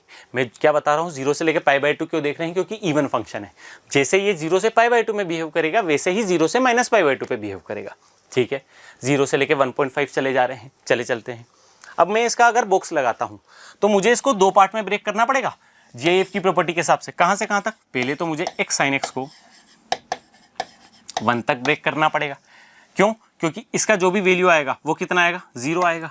कितना आएगा, box of x sine x क्या बन जाएगा, 0। क्यों बन जाएगा, क्योंकि 0 से लेकर 1 ही तो वैल्यू दे रहा है, इस पूरे की वैल्यू तो कितनी हो जाएगी, 0 हो जाएगी। माना कोई भी पॉइंट होगा x = a, कहीं तो होगा ना जहाँ पे इस पूरे की वैल्यू 1 बनेगी, तो मैंने पूरे की वैल्यू 1 मान ली। और 1 से लेके दूसरा कहाँ तक जाएंगे अपन, 1.5 तक।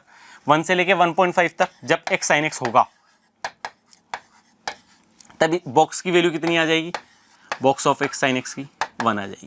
कितनी आ जा रही है बेटा, 1। अरे जब ये 0 से लेके 1 कूदेगा तो डिसकंटिन्यूस हो जाएगा क्या, डिसकंटिन्यूस हो जाएगा क्या। पहले जो अपना फंक्शन था f(x) वो क्या था, gx प्लस hx था। ये तो हर जगह कंटिन्यूस था, ये क्या था, हर जगह कॉन्टिन्यूस था। लेकिन ये डिसकंटिन्यूस आएगा क्या, कहाँ पे आया, x = a पे, कहाँ पे आया, डिसकंटिन्यूस। तो आप लोगों ने एक प्रॉपर्टी पढ़ी थी, कॉन्टिन्यूस प्लस डिसकंटिन्यूस क्या होता है, डिसकंटिन्यूस। कहाँ पे होगा, x = a। लेकिन x = a कहाँ तक आया था, 0 से लेके π/2। मैंने आप लोगों को बताया था जो 0 से लेके π/2 होगा वही 0 से लेके -π/2 पे भी बिहेव करेगा। इसका मतलब x = a और -a इसके कौन से पॉइंट होंगे, डिसकंटिन्यूटी के। कौन से पॉइंट होंगे बेटा, डिसकंटिन्यूटी। मतलब अल्फा की वैल्यू कितनी आ गई, 2। अब अगर ये यहाँ पे डिसकंटिन्यूस है तो इसकी वजह से नॉन डिफरेंशिएबल भी तो होगा ना। तो नॉन डिफरेंशिएबल कितनी जगह हो गया है पूरा फंक्शन, 2 तो यहाँ पे हो गया, 1 वहाँ पे हो गया। तो कितने हो गए पॉइंट, 3 हो गए। बीटा की वैल्यू पूछा क्या था उसने, सम। तो अल्फा प्लस बीटा की वैल्यू बतानी है बेटा अपने को, तो वो कितनी हो जाएगी, 2 + 3 = 5। 2 + 3 = 5। ठीक है बेटा।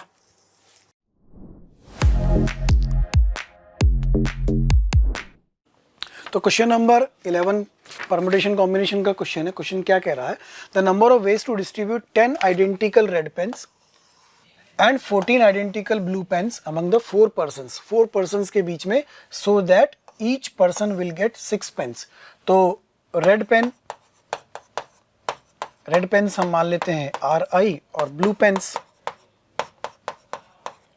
हम मान लेते हैं BI। कुछ ऐसा हमें दिया हुआ है कि रेड पेन और ब्लू पेन का डिस्ट्रीब्यूशन होना है, 4 लोगों के बीच में होना है।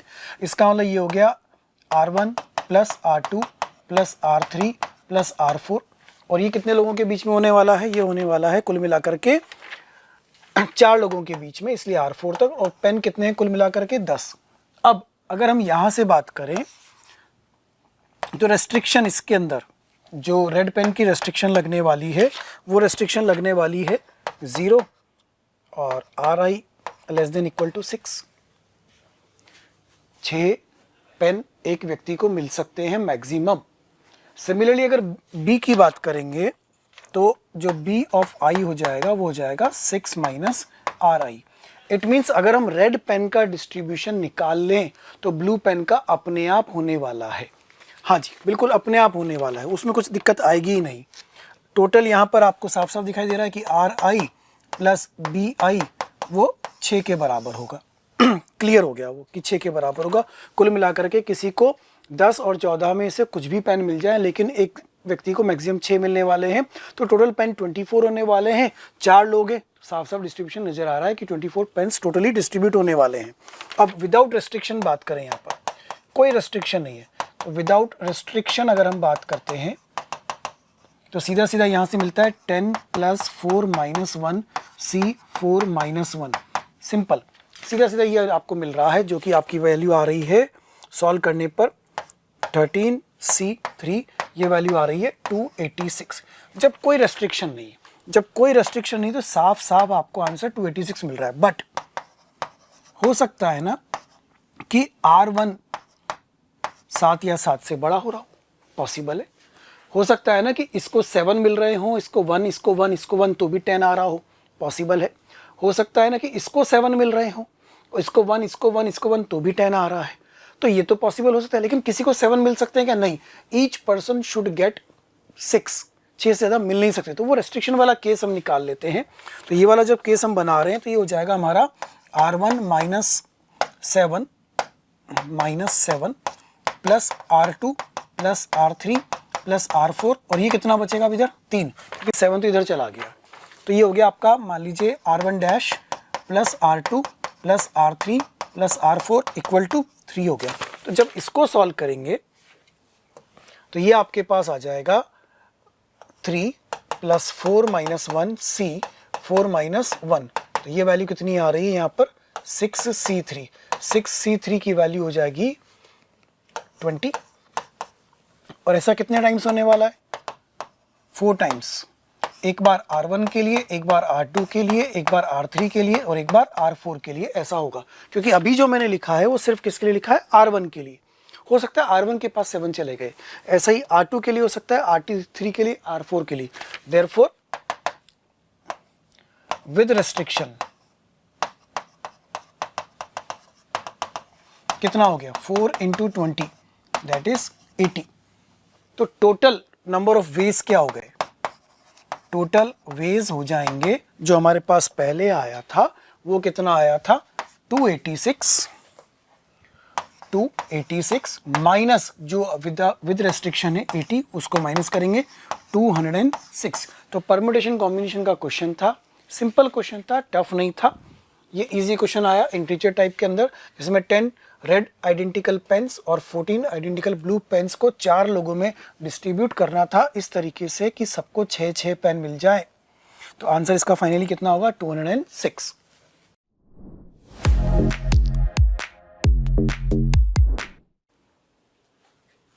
क्वेश्चन नंबर 12 ट्रिग्नोमेट्री का क्वेश्चन है। ट्रिग्नोमेट्री की एक इक्वेशन दी हुई है, इस इक्वेशन को सॉल्व करना है। यहाँ से आपको अल्फा की वैल्यू मिलेगी, वो अल्फा की वैल्यू यहाँ रखेंगे और 5 माइनस अल्फा स्क्वायर की वैल्यू निकाली। अगेन इंटीजर टाइप क्वेश्चन, तो हमें पहले इसको सॉल्व करना है। This is 1 minus 2 cos pi by 11, 3 pi by 11, 9 pi by 11, 27 pi by 11, 81 pi by 11।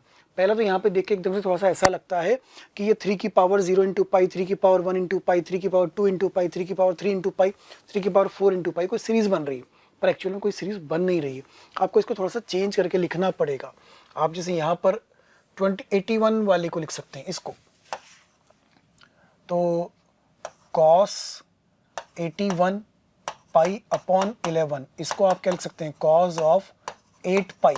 8 पाई का मतलब हो गया वो 88 pi upon 11 minus 7 pi upon 11, तो ये बन जाएगा cos ऑफ 7 पाई बाई 11।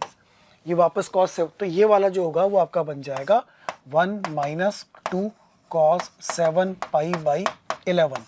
एक बार चेक करते चलेंगे, 8 pi minus 7 pi by 11, that is ये सेम बन गया। ठीक है, ऐसे ही जब इसको लिखेंगे, इस वाले को 27 वाले को, तो 27 को हम क्या लिख सकते हैं, इसको हम लिख सकते हैं 11 3 33 3 पाई, चेंज करें इसको भी तो इसको लिखेंगे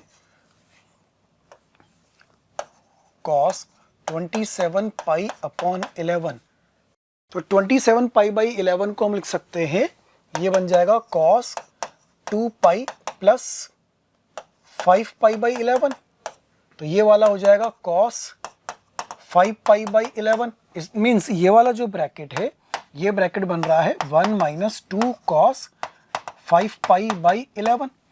इट मीन्स जो पूरी सीरीज है वो पूरी सीरीज क्या हो गई आपके पास, alpha equal to 1 minus 2 cos pi by 11, 1 minus 2 cos 3 pi by 11, 1 minus 2 cos 5 pi by 11 and 1 minus 2 cos 7 pi by 11, और लास्ट वाला हमारा जो बन रहा है 1 2 3 4, एक 9 वाला और है हमारे पास, 1 माइनस 2 cos 9 पाई बाई 11।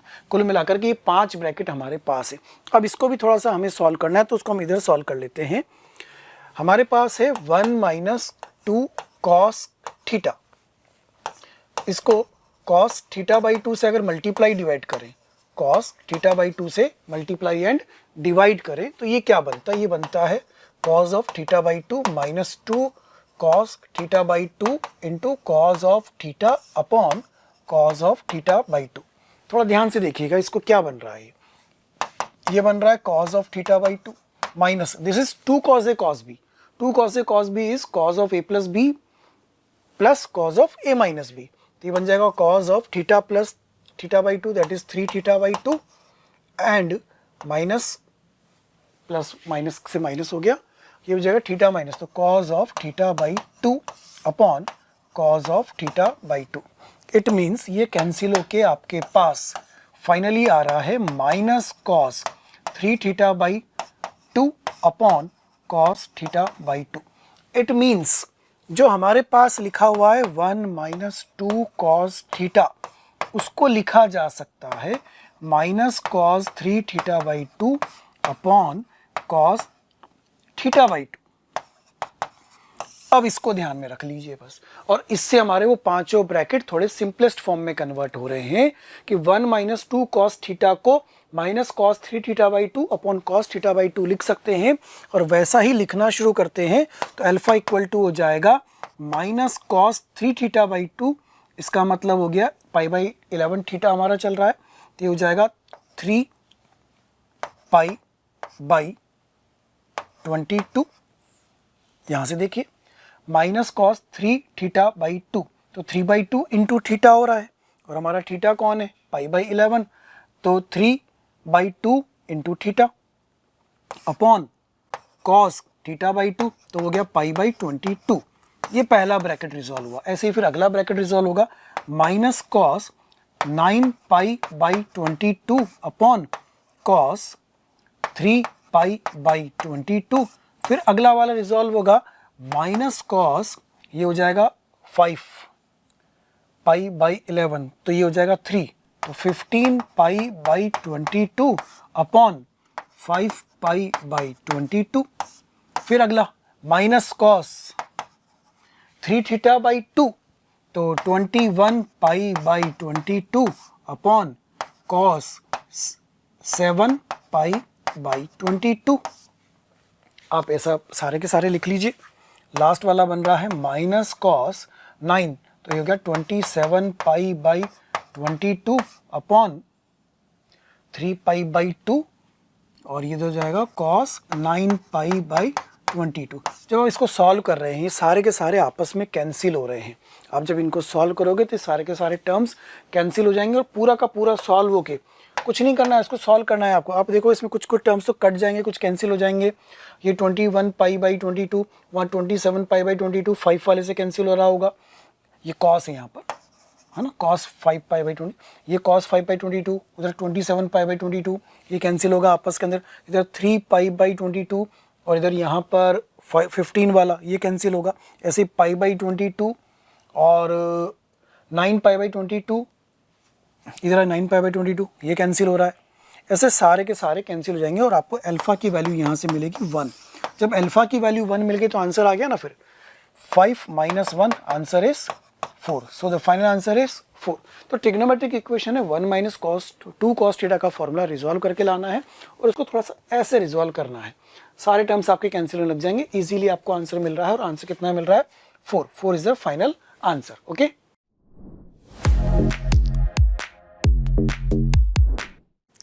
आइए बच्चों डिस्कस करते हैं नेक्स्ट क्वेश्चन। नेक्स्ट क्वेश्चन बच्चों आपका जो सेक्शन है वो मैच द कॉलम से है। एक मैच कॉलम गिवन है अपने को P, लिस्ट 1 के अंदर P वाला क्या कह रहा है स्टेटमेंट कि अल्फ़ा बीटा जो है वो डिस्टिंक्ट रूट्स हैं इस इक्वेशन के। बच्चों इक्वेशन अपन ने देखी है ज़रूर से कहीं, और क्वाड्रेटिक इक्वेशन ऐसी बतानी जिसके ये दोनों रूट्स हो जाएं। तो बच्चों आप क्लियरली जानते हैं यार ये जो क्वाड्रेटिक इक्वेशन इसके जो रूट्स हैं वो ओमेगा और ओमेगा स्क्वायर हो जाएंगे। तो आप अल्फ़ा को लेट से ओमेगा ले लेते हैं और बीटा को अपन ले लेते हैं ओमेगा स्क्वायर। तो हमें ऐसी क्वाड्रेटिक फॉर्म करनी है जिसके ये दोनों रूट्स हो जाएं। तो पहला वाला जो इसको सॉल्व करते हैं 1 बाय अल्फ़ा प्लस 1 पूरे की पावर कितना हो जाएगा 2026। तो ये अल्फ़ा को आपने ओमेगा लिखा तो ये 1 प्लस ओमेगा बना, जिसको आप क्या लिखेंगे 1 अपॉन में minus of omega square, power बच्चों हो जाएगा 2026। अच्छा ये बच्चों माइनस ऑफ ओमेगा बनेगा, पावर हो जाएगा 2026, और ये अल्टीमेटली माइनस तो हट जाएगा, इवन पावर है। और ये जो ओवरऑल पावर है 2026 ये कितना है 6 7 8 9 10, यानी 3 का मल्टीपल प्लस 1 है। तो बच्चों ये ओमेगा में कन्वर्ट हो जाएगा। सिमिलरली सेकंड वाला जो एक्सप्रेशन है बीटा प्लस 1 पूरे की पावर 2026, इसको सिंप्लीफाई करते हैं तो ये 1 प्लस ओमेगा स्क्वायर बन रहा है, जिसको आप माइनस ओमेगा लिख देंगे। तो 1 बाय माइनस ओमेगा पावर में 2026। सिमिलरली ये माइनस ऑफ ओमेगा स्क्वायर की पावर 2026 बनेगा, और बच्चों ये ओमेगा स्क्वायर में कन्वर्ट हो जाएगा। तो बस ठीक है ना यार, सिंप्लीफाई होके ये दोनों रूट्स बन गए हैं ओमेगा और ओमेगा स्क्वायर। हमें बोला जा रहा है ऐसी क्वाड्रेटिक इक्वेशन फॉर्म करो जिसके रूट्स ओमेगा और ओमेगा स्क्वायर हैं। तो बेसिकली वो यही वाली क्वाड्रेटिक हो गई, यानी x square plus x plus 1 ही आ जाएगा। यानी आपका P जो है वो बच्चों 1 से कनेक्ट होगा। ठीक है, चलिए अपन को सेकंड Q वाले स्टेटमेंट में बोल रहा है अल्फा बीटा रूट्स हैं कौन सी इक्वेशन के x square plus x plus 1। तो फिर से x square plus x plus 1 के रूट्स अल्फा बीटा बोले हुए हैं तो वो ओमेगा ओमेगा स्क्वायर से डील करते हैं। इन दोनों को सिंप्लीफाई कर लेते हैं। तो यार ये अब 1 बाय अल्फा प्लस 1 मैं Q वाला स्टेटमेंट सॉल्व कर रहा हूँ। तो अब मुझे 1 बाय अल्फा प्लस 1 की पावर 2027 को सॉल्व करना है। तो ऑलरेडी 2026 अपन सॉल्व कर चुके हैं। तो ये ओवरऑल बच्चों माइनस ओमेगा की पावर में आपको मिलता हुआ दिखेगा 2027। अब ये 2027 की बात करें तो ये बच्चों 11 है, यानी कि 3 का मल्टीपल प्लस 1 है। तो आपको ये माइनस ऑफ ओमेगा स्क्वायर मिल जाएगा। और इसी तरह से 1 अपॉन जब अपन बीटा प्लस 1 को सॉल्व कर देंगे तो ये माइनस ऑफ ओमेगा स्क्वायर की पावर 2027 ये बच्चों माइनस ओमेगा में कन्वर्ट हो जाएगा। तो हमें ऐसी इक्वेशन बतानी है जिसके रूट्स ये दोनों हो जाएंगे। तो ऐसी इक्वेशन जिसके रूट्स माइनस ओमेगा और माइनस ओमेगा स्क्वायर हों, तो यही वाली इक्वेशन में आप x को माइनस एक्स से रिप्लेस कर दीजिए। तो बेसिकली अपने को Q वाले का आंसर बच्चों 2 मिल जाएगा, है ना। उसके बाद इसके अगले 2 स्टेटमेंट्स क्या हैं वो भी देख लेते हैं। बच्चों कह रहा है गामा डेल्टा डिस्टिंक्ट रूट्स हैं इस वाली इक्वेशन के, x² माइनस एक्स प्लस 1। तो बच्चों ये ऑब्वियसली अपन समझ गए हैं कि यार गामा को अपन अगर माइनस ओमेगा बोलेंगे तो जो अपना डेल्टा है वो हो जाएगा minus of omega square. Then the value of, ये वाले एक्सप्रेशन की वैल्यू पूछ रहे हैं वो बता देते हैं। तो 1 अपॉन गामा माइनस 1 यानी माइनस ओमेगा माइनस 1 पूरे की पावर 2026 और plus 1 upon minus omega square minus 1 की पावर में 2026। ये बच्चों जो बन रहा है वो क्या हो जाएगा, ये वाली जो वैल्यू है वो ओमेगा स्क्वायर के बराबर है और ओमेगा स्क्वायर का रेसिप्रोकल करेंगे तो ओमेगा बनेगा, मतलब ये ओमेगा की पावर 2026 और ये ओमेगा स्क्वायर की पावर में 2026 है। क्लियरली ये 3 का मल्टीपल प्लस 1 है तो ओमेगा में कन्वर्ट होएगा और नेक्स्ट जो है वो ओमेगा स्क्वायर में कन्वर्ट होगा, दोनों का सम -1 आ जाएगा। यानी कि आप r को कनेक्ट करेंगे किससे, 4 से। उसके बाद आगे आते हैं अपन s वाले स्टेटमेंट पे। s वाला जो स्टेटमेंट है वो कह रहा है कि यार p and r are the distinct roots of this equation then the value of. अभी यार ये जो इक्वेशन है वो कोई ओमेगा स्क्वायर वाली है नहीं, तो ठीक है उसके जो भी रूट्स निकलते होंगे, तो p और r अगर इसके रूट्स है तो हमें ये वाली वैल्यू पता करनी है। अच्छा तो इसको अपन, ये क्वाड्रेटिक वाला हिस्सा हो गया, बेसिकली अपन p सेटिस्फाई करवाते हैं। तो p हमें बेसिकली p+1 पे जाना है, इसमें सेटिस्फाई करवाया मैंने, तो p² + p बनेगा, उसमें से p कॉमन ले लेते हैं और -1 = 0 यानी इसकी वैल्यू 1 आ गई, तो 1/p+1 it will be equal to p। Similarly 1/r था ना, 1/r+1 will be equal to r। तो अल्टीमेटली बच्चों हमें जो सिंप्लीफाई करके देना है वो p³ + r³ निकालना है। आपको पता है ऐसा आपने कई बार किया होगा, इसको p + r का whole cube -3pr into p + r ऐसा लिख सकते हैं। p + r sum of root इस क्वाड्रेटिक का -1 है, -1 का क्यूब करेंगे -1 आ जाएगा।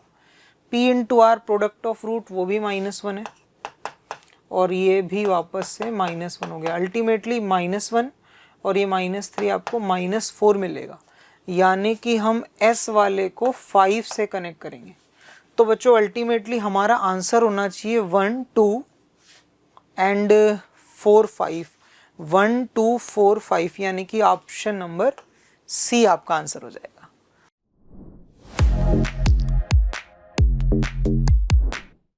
जो नेक्स्ट क्वेश्चन अपने पास है, अगेन मैच द कॉलम है। स्टेटमेंट P कह रहा है number of elements in this set. तो यार बच्चों ये ट्रिग्नोमेट्रिक इक्वेशन पे बेस्ड क्वेश्चन है, इसको सिंप्लीफाई कर लेते हैं। और आप समझ रहे हैं कि यार अगर sin पावर 6 + cos की पावर 4 = 1 लेना है तो हम इसको किसी एक एक्सप्रेशन में कन्वर्ट कर लेते हैं।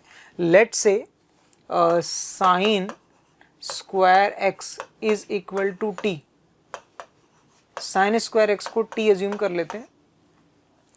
तो जो फर्स्ट वाली इक्वेशन दिख रही है अपन को वो क्या कन्वर्ट होती हुई जाएगी यार, sin² का क्यूब है ना ये, तो t³ हो गया प्लस इसको बच्चों अपन क्या लिख सकते हैं, इसको लिख सकते हैं अपन cos² का होल स्क्वायर, यानी कि 1 - sin² का होल स्क्वायर और इज इक्वल टू 1।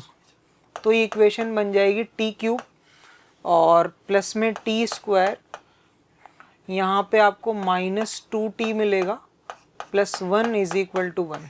ये दोनों कैंसिल आउट हो गए, t कॉमन लिया आपने तो t² + t -2 is equal to 0, t + 2 and t - 1 is equal to 0। अच्छा यहाँ से t की 3 वैल्यूज आती हुई नजर आ रही है, 0 -2 एंड 1। t आपका रिप्रेजेंट कर रहा है बच्चों sin² को, तो sin² -2 तो नहीं हो पाएगा। sin² की वैल्यू 0 करेंगे तो sin x 0 के बराबर आ जाएगा।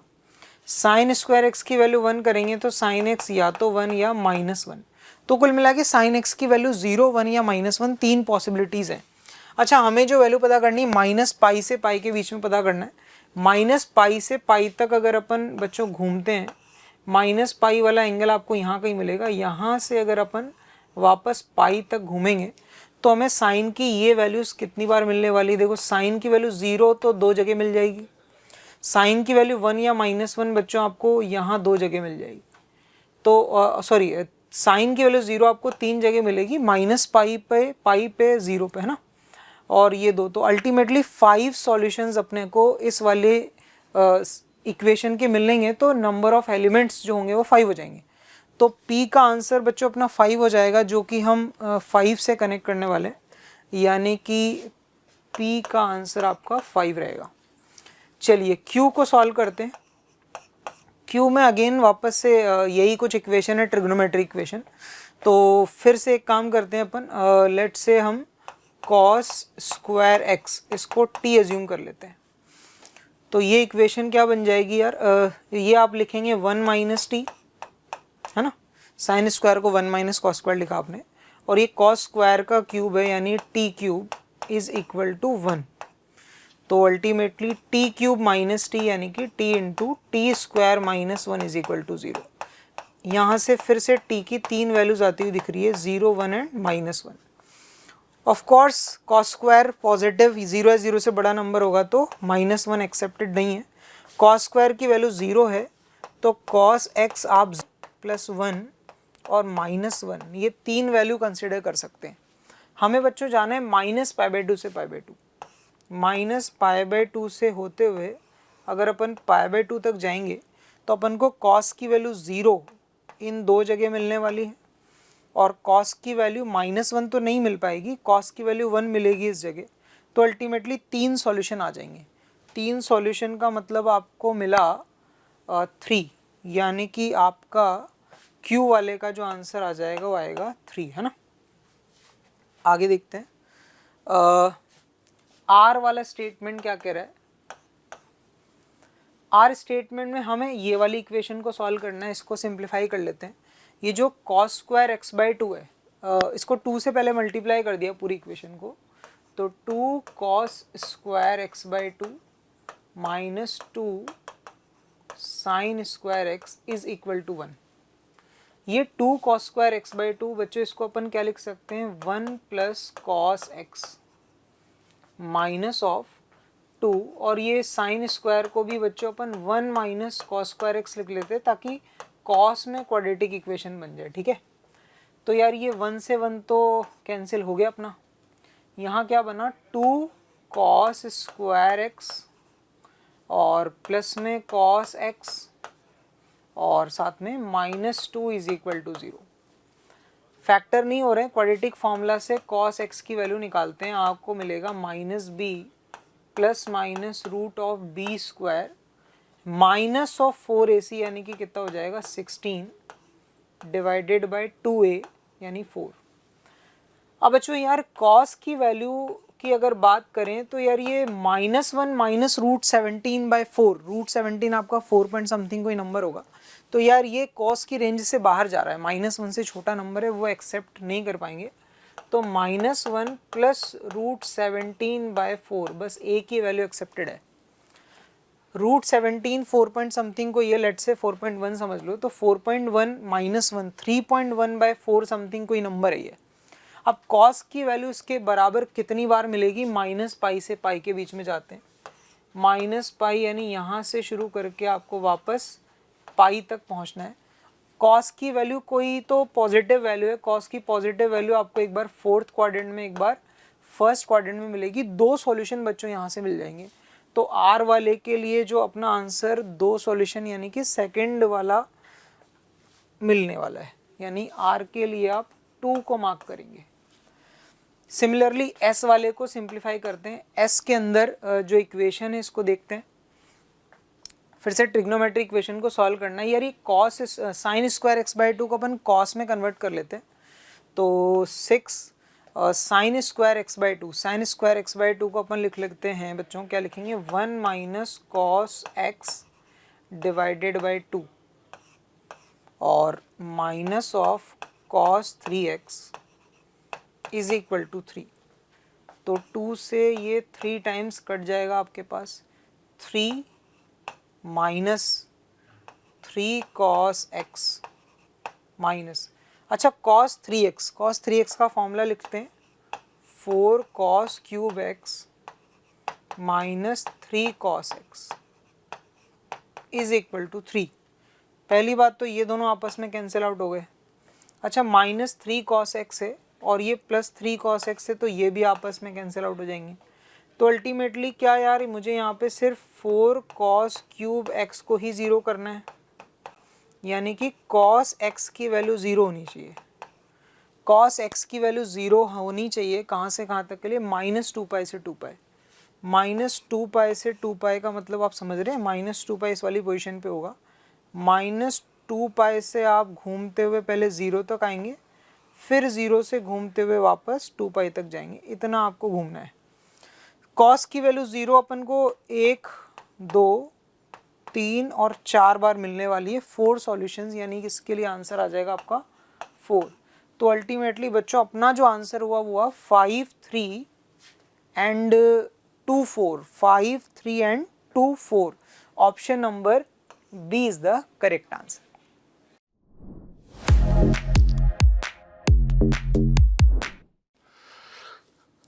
हाँ तो बच्चों अब क्वेश्चन नंबर 15 की बात करते हैं। ये क्वेश्चन एवरेज क्वेश्चन है, जे एडवांस ने अच्छा क्वेश्चन पूछा है। For a real number alpha beta gamma delta and mu consider the matrix M दे रखा है, alpha 1/√2 minus 1/√2 1/√3 beta 1/√3 gamma delta mu, और उसमें बोल रहा है suppose that m into M transpose unit matrix है। और वैसे उसने सब कुछ बताया रखा है, where m is the transpose of the matrix and i is the identity matrix, यानी ये ऑर्थोगोनल मैट्रिक्स बन रहा है। और यहाँ पे जो वेक्टर दिया हुआ है वो वेक्टर आपको दे रखा है u vector is equals to alpha i cap plus 1/√3 j cap plus gamma k cap, और v वेक्टर दे रखा है 1/√2 i cap plus beta j cap plus delta k cap, और w वेक्टर आपको दे रखा है minus 1/√2 i cap plus 1/√3 j cap plus mu k cap. अब अपन को क्या करना है, मैच द कॉलम करना है, क्वेश्चन के अंदर ये बोला हुआ है। तो कंडीशन जो हमारे पास है वो ये है m into M transpose is equals to unit matrix, और चूंकि इसका ऑर्डर 3 है तो यूनिट मैट्रिक्स का ऑर्डर भी कितना होगा, 3 होगा। तो हम यहाँ पे m into M transpose calculate कर रहे हैं, और m into M transpose calculate करने के लिए यहाँ से हम एक m मैट्रिक्स तो हमें दे रखा है, इसका m ट्रांसपोज यहाँ से लिख देते हैं। m ट्रांसपोज में क्या होगा कि रो को कॉलम से और कॉलम को रो से एक्सचेंज करेंगे, तो ये डेटा आपका बन जाएगा अल्फा 1/√2 माइनस 1/√2 1/√3 बीटा 1/√3, और यहाँ हो जाएगा गामा डेल्टा म्यू, और इस m ट्रांसपोज को m से मल्टीप्लाई करेंगे। जब आप इसको मल्टीप्लाई करेंगे तो हमारे पास इस तरह का मैट्रिक्स बनेगा, m into M transpose is equals to unit matrix. Multiply करें, यहाँ पे आपका अल्फा 1/√2 माइनस 1/√2 मैं यहीं पे मल्टीप्लाई करके देता हूँ। देन m मैट्रिक्स मुझे दे रखा है, तो m इंटू एम ट्रांसपोज यहाँ पे अपन कैलकुलेट कर रहे हैं m into M transpose unit matrix. तो यहाँ पे m matrix alpha 1/√2 minus 1/√2 1/√3 beta 1/√3 और गामा डेल्टा म्यू, और इसका ट्रांसपोज लिख दिया हमने alpha 1/√2 minus 1/√2 1/√3 beta 1/√3 gamma delta mu, and that will be equal to unit matrix 1 0 0 0 1 0 0 0 1। अब आप इसको एक एनालिसिस करेंगे कि जो u वेक्टर है वो क्या है, जो मैट्रिक्स m है उसका कॉलम 1 है, देख सकते हो आप, और जो v वेक्टर है ये इसका कॉलम 2 है, और जो w वेक्टर है इसका कॉलम 3 है। और जब हम इसको ट्रांसपोज करेंगे तो जो कॉलम 1 है वो रो 1 बन जाएगा, कॉलम 2 रो 2 बन जाएगा और कॉलम 3 रो 3 बन जाएगी। तो यहाँ पे जब हम प्रोडक्ट करेंगे तो ऐसा मिलेगा alpha square plus 1/2 plus 1/2 is equal to कितना, अल्फा स्क्वायर प्लस 1/2 प्लस 1/2। ये मल्टीप्लाई कर रहा हूँ, इस रो को इस कॉलम से मल्टीप्लाई किया और वो किसके इक्वल होगा, 1 के। इससे एक बात तो क्लियर है कि यहाँ पे जो ये वेक्टर है u वेक्टर, यहाँ पे अल्फा स्क्वायर प्लस 1/√2 माइनस जो u वेक्टर है आपके पास, उसका जो वैल्यू है वो कितना हो जाएगा, 1। यहाँ से देख सकते हो अल्फा 1/√3 1 बाय गामा, तो यहाँ पे कितना alpha square plus 1/2 plus 1/2 equals to 1। तो यहाँ से अल्फा स्क्वायर का वैल्यू तो कितना हो जाएगा, 0, यानी कि अल्फा की वैल्यू तो कितनी हो जाएगी, 0। ठीक है, ऐसे ही अपन सेकंड रो और सेकंड कॉलम को मल्टीप्लाई करेंगे, सेकंड रो सेकंड कॉलम को मल्टीप्लाई करेंगे तो मुझे क्या मिलने वाला है, 1/√3 इंटू √3 प्लस बीटा स्क्वायर, ऐसा मिलेगा 1/3 plus beta square plus 1/3 is equal to, ये भी 1 हो जाएगा। तो यहाँ से बीटा स्क्वायर का जो वैल्यू आएगा वो 1 minus 2/3, that means beta square मेरे पास हो जाएगा 1/3। तो मुझे अल्फा स्क्वायर मिल गया 0, बीटा स्क्वायर मिल गया 1/3 और गामा स्क्वायर की वैल्यू निकालने के लिए मैं थर्ड रो को थर्ड कॉलम से मल्टीप्लाई कर रहा हूँ। जो थर्ड रो को थर्ड कॉलम से मल्टीप्लाई करेंगे तो यहाँ पे आएगा gamma square plus delta square plus mu square is equal to आपके पास हो जाएगा 1। तो हमारे पास जो रिजल्ट आया वो ये आया कि अल्फा का जो वैल्यू है,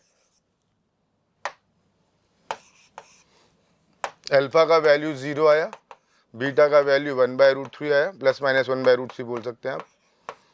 और यहाँ से जो वैल्यू मुझे मिला है वो मिला है gamma square plus delta square plus mu square equals to 1, gamma square plus delta square plus mu square is equals to 1।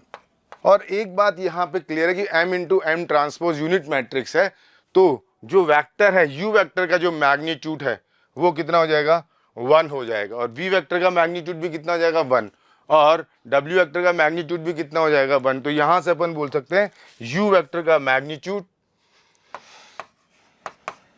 1 है, v वेक्टर का मैग्नीट्यूड भी 1 है और w वेक्टर का मैग्नीट्यूड भी 1 हो जाएगा। और u वेक्टर का मैग्नीट्यूड 1 है तो रिजल्ट अपन को यहाँ से साफ साफ दिख ही रहा है कि alpha square plus 1/3 plus gamma square की वैल्यू कितनी हो जाएगी, 1। तो यहाँ से अपन लिख सकते हैं alpha square plus 1/3 plus gamma square is equal to 1। यहाँ से v वेक्टर का मैग्नीट्यूड 1 है, 1/2 plus beta square plus gamma square, 1/2 plus beta square plus gamma square भी 1 हो जाएगा।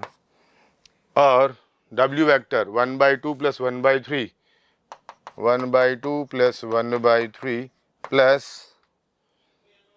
म्यू स्क्वायर की वैल्यू भी 1 हो जाएगी। तो यहाँ से म्यू स्क्वायर का वैल्यू मिलेगा, म्यू स्क्वायर का वैल्यू जाएगा 1 माइनस 5/6, क्योंकि हमने एलसीएम लिया 2/3 प्लस 5/6, तो म्यू स्क्वायर की वैल्यू मेरे पास हो जाएगी 1/6। अब देखो म्यू स्क्वायर मुझे मिल गया है तो gamma square plus delta square की वैल्यू यहाँ से मिल जाएगी, कितना हो जाएगा, gamma square plus delta square मुझे मिलेगा, gamma square plus delta square 1 minus mu square, तो ये 1/6 यानी कि 5/6। तो इस वाले का तो आंसर हो जाएगा 5/6। दूसरे में क्या बोलता है, if x u vector plus y v vector plus z डब्ल्यू vector is equal to j cap for some real number x y and z then the value of x is.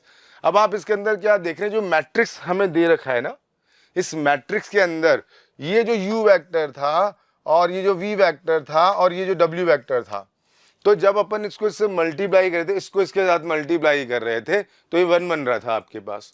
It means हम ये बोल रहे हैं कि यहाँ से ये बात तो स्पष्ट है कि u vector dot v vector is equals to 0 हो जाएगा, v vector dot w vector भी 0 हो जाएगा और w vector dot u vector भी 0 होगा। क्यों?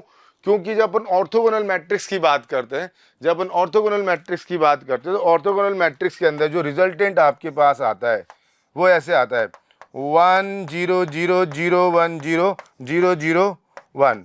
तो यहाँ पे जब कोई मैट्रिक्स आप लेते हो तो यहाँ सिग्मा ए आई स्क्वायर बनता है, जो वैल्यू किसके बराबर हो जाएगी 1 के। यहाँ सिग्मा बी आई स्क्वायर बनता है अगर आप A1 A2 A3 vector consider करते हैं, और यह बनता है sigma c i square equals to 1। बाकी का यहाँ बनेगा ए आई बी आई, वो बन गया 0, ए आई सी आई वो भी क्या बन गया 0। इसका मतलब इसका जो डॉट प्रोडक्ट आ रहा है यू वेक्टर का बी वेक्टर के साथ डॉट प्रोडक्ट, वो कितना आ रहा है 0 आ गया। यानी अपन ये बोल सकते हैं कि here U vector is perpendicular to V vector is perpendicular to W vector, और W vector is perpendicular to U vector. यानी तीनों वेक्टर म्यूचुअली परपेंडिकुलर है, और तीनों वेक्टर म्यूचुअली परपेंडिकुलर है। तो अब यहाँ से मुझे x का वैल्यू कैलकुलेट करना है, और x का वैल्यू कैलकुलेट करने के लिए हमने क्या किया, इसको both the side u vector से डॉट प्रोडक्ट कर दिया। तो x into u vector dot u vector plus y into v vector dot u vector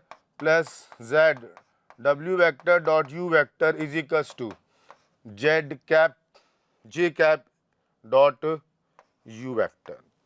अब देखो ये तो हो जाएगा 0, ये भी हो जाएगा 0 क्योंकि म्यूचुअली परपेंडिकुलर है। तो यहाँ से मुझे you vector dot u vector का मैग्नीट्यूड जो कितना हो जाएगा 1, तो x का वैल्यू, और j cap dot U cap, और यू वेक्टर मेरे को दे रखा है, यू वेक्टर है हमारे पास, यू वेक्टर है alpha I cap plus 1/√3 cap plus gamma J cap. तो जब आप इसका डॉट प्रोडक्ट करोगे जे के साथ तो ये तो 0 हो जाएगा, तो 1/√3 बचेगा। फिर भी मैं लिख देता हूँ alpha I cap plus 1/√3 cap, alpha I cap plus 1/√3 J cap plus gamma के कैप, और इसका हमने डॉट प्रोडक्ट करना है यू के साथ। तो ये जो वैल्यू मेरे पास आएगी वो तो वैल्यू मेरे पास आ जाएगी x इज इक्वल्स टू कितना आ जाएगा, आई डॉट जे 0 हो जाएगा 1/√3। तो x का वैल्यू 1/√3 आ जाएगा, तो इसका ऑप्शन ये मैच हो जाएगा। देन नेक्स्ट क्वेश्चन है the value of u vector dot v vector cross w vector. इसकी अगर अपन बात करें तो इस केस के अंदर u vector dot v vector यानी इनका जो बॉक्स प्रोडक्ट है, अगर मैं यहाँ की बात करूं तो इसका जो बॉक्स प्रोडक्ट है u vector v vector w vector, और यहाँ इसके सब मैग्नीट्यूड लगा हुआ है। और जब ऑर्थोगोनल मैट्रिक्स होते हैं तो उसके कोरस्पॉन्डिंग जो डिटरमिनेंट होता है उसका वैल्यू क्या होता है, +-1। भाई m क्या है आपका, m इज ऑर्थोगोनल ना, m इज ऑर्थोगोनल मैट्रिक्स है। अगर m ऑर्थोगोनल मैट्रिक्स है तो उसका डिटरमिनेंट ऑफ m की जो वैल्यू होगी वो कितनी होती है, +-1। तो यहाँ पे भी हम इसको क्या लिखेंगे, इसका वैल्यू हो जाएगा u +-1, और ये वैल्यू कितना हो जाएगा 1। क्यों, क्योंकि यहाँ जो वेक्टर बनेगा ना m, जो मैट्रिसेस है वो ऐसे तो बनेगी u v w, क्या बन रहा है वो u v w, ऐसे भी आप देख सकते हो u वेक्टर v वेक्टर और w वेक्टर, और m वेक्टर m मैट्रिसेस ऐसे ही बन रहा है, आप देख सकते हो। ठीक है, पीछे वाले इसमें, या इसको ऐसे भी कमेंट कर सकते हैं अपन, इसको अपन ऐसे भी कमेंट कर सकते हैं कि u vector dot v vector cross w vector, यानी कि जो आपका स्केलर ट्रिपल प्रोडक्ट है STP के अंदर अगर u वेक्टर v वेक्टर और w वेक्टर म्यूचुअली परपेंडिकुलर और यूनिट वेक्टर है तो उसका वैल्यू 1 होता है STP का। आप डायरेक्ट भी कमेंट कर सकते हैं, अदरवाइज आप जो m मैट्रिसेस दे रखा है उसके करस्पॉन्डिंग आपने ट्रांसपोज मैट्रिक्स निकाला, अब जो ट्रांसपोज मैट्रिक्स है उसका आपने मैग्नीट्यूड कैलकुलेट किया, वो कितना आ जाएगा 1, और वो वेक्टर बन जाएगा। ठीक है,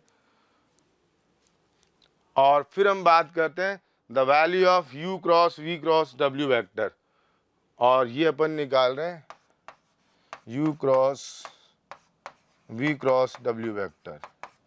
तो ये तो सिंपल है, u dot w into v vector minus u dot v into w vector.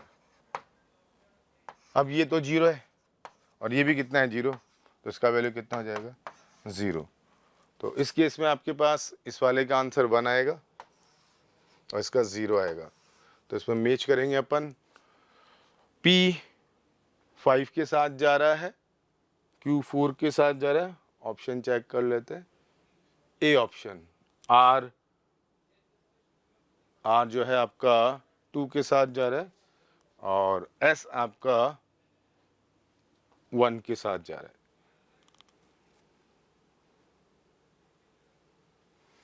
यानी इसका राइट आंसर है ए ऑप्शन। क्वेश्चन मेरे हिसाब से ये एवरेज क्वेश्चन है, बहुत ज़्यादा इसको टफ नहीं बोलते, थोड़ा सा लेंदी कैलकुलेशन वाला पार्ट है। अगर आप इसके अंदर ऑर्थोगोनलिटी को पहचान लेते हैं तो आपको ये क्वेश्चन आसान लग सकता है, लेकिन अगर आप इसको पूरा सॉल्व करते हैं, ये तो अपने डायरेक्ट रिजल्ट यूज़ किया है, आप उसको m इंटू एम ट्रांसपोज करके 1 0 0 0 1 0 0 0 1 करके सॉल्व करते तो वहाँ पे आपको टोटल 3 3 6 रिजल्ट मिलने वाले, कि 9 रिजल्ट मिले, 3 इधर से 3 इधर से 3 9 रिजल्ट मिलते, लेकिन हमने इसको डायरेक्ट किया है। ठीक है,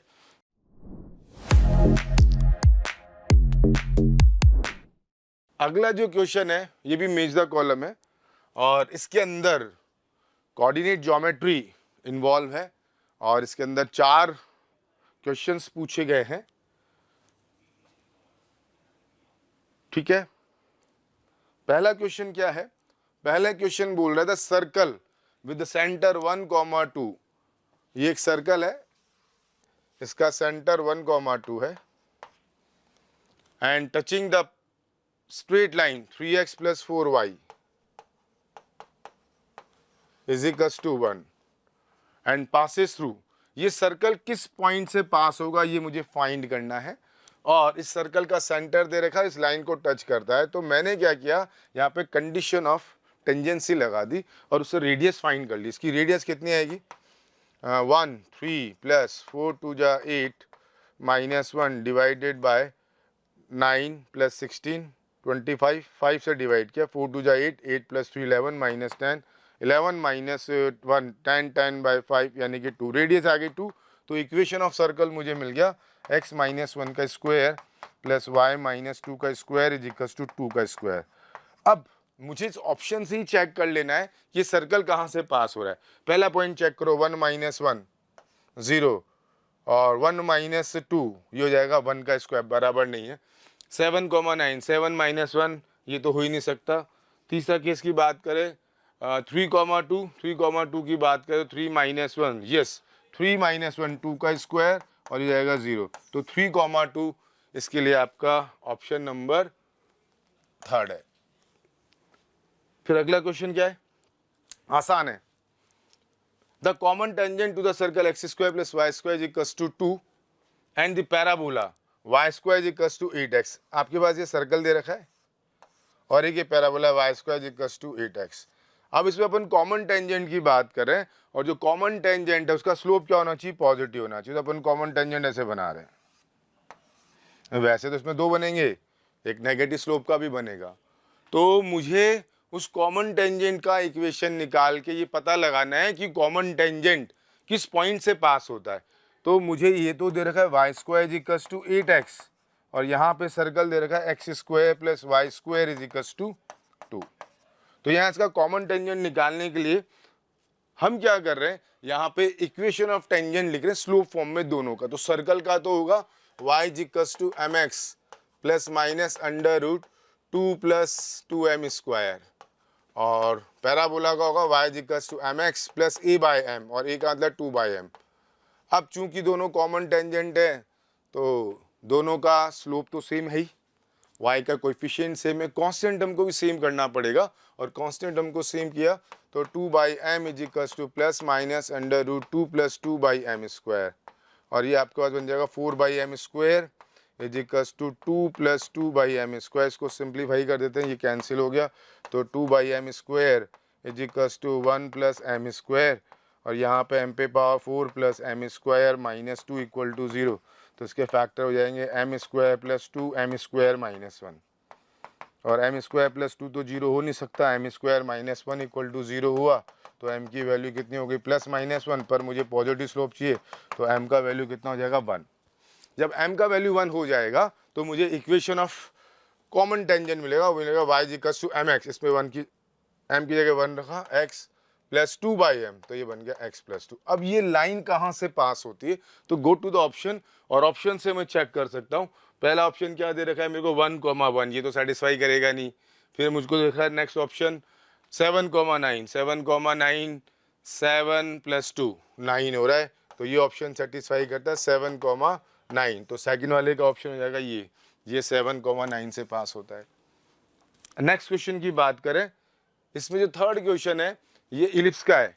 let m be the end point of the latest rectum of the ellipse 3x square plus 4y square is equals to 48 such that m lies in the first quadrant then the normal to the ellipse drawn at m and passes through which point।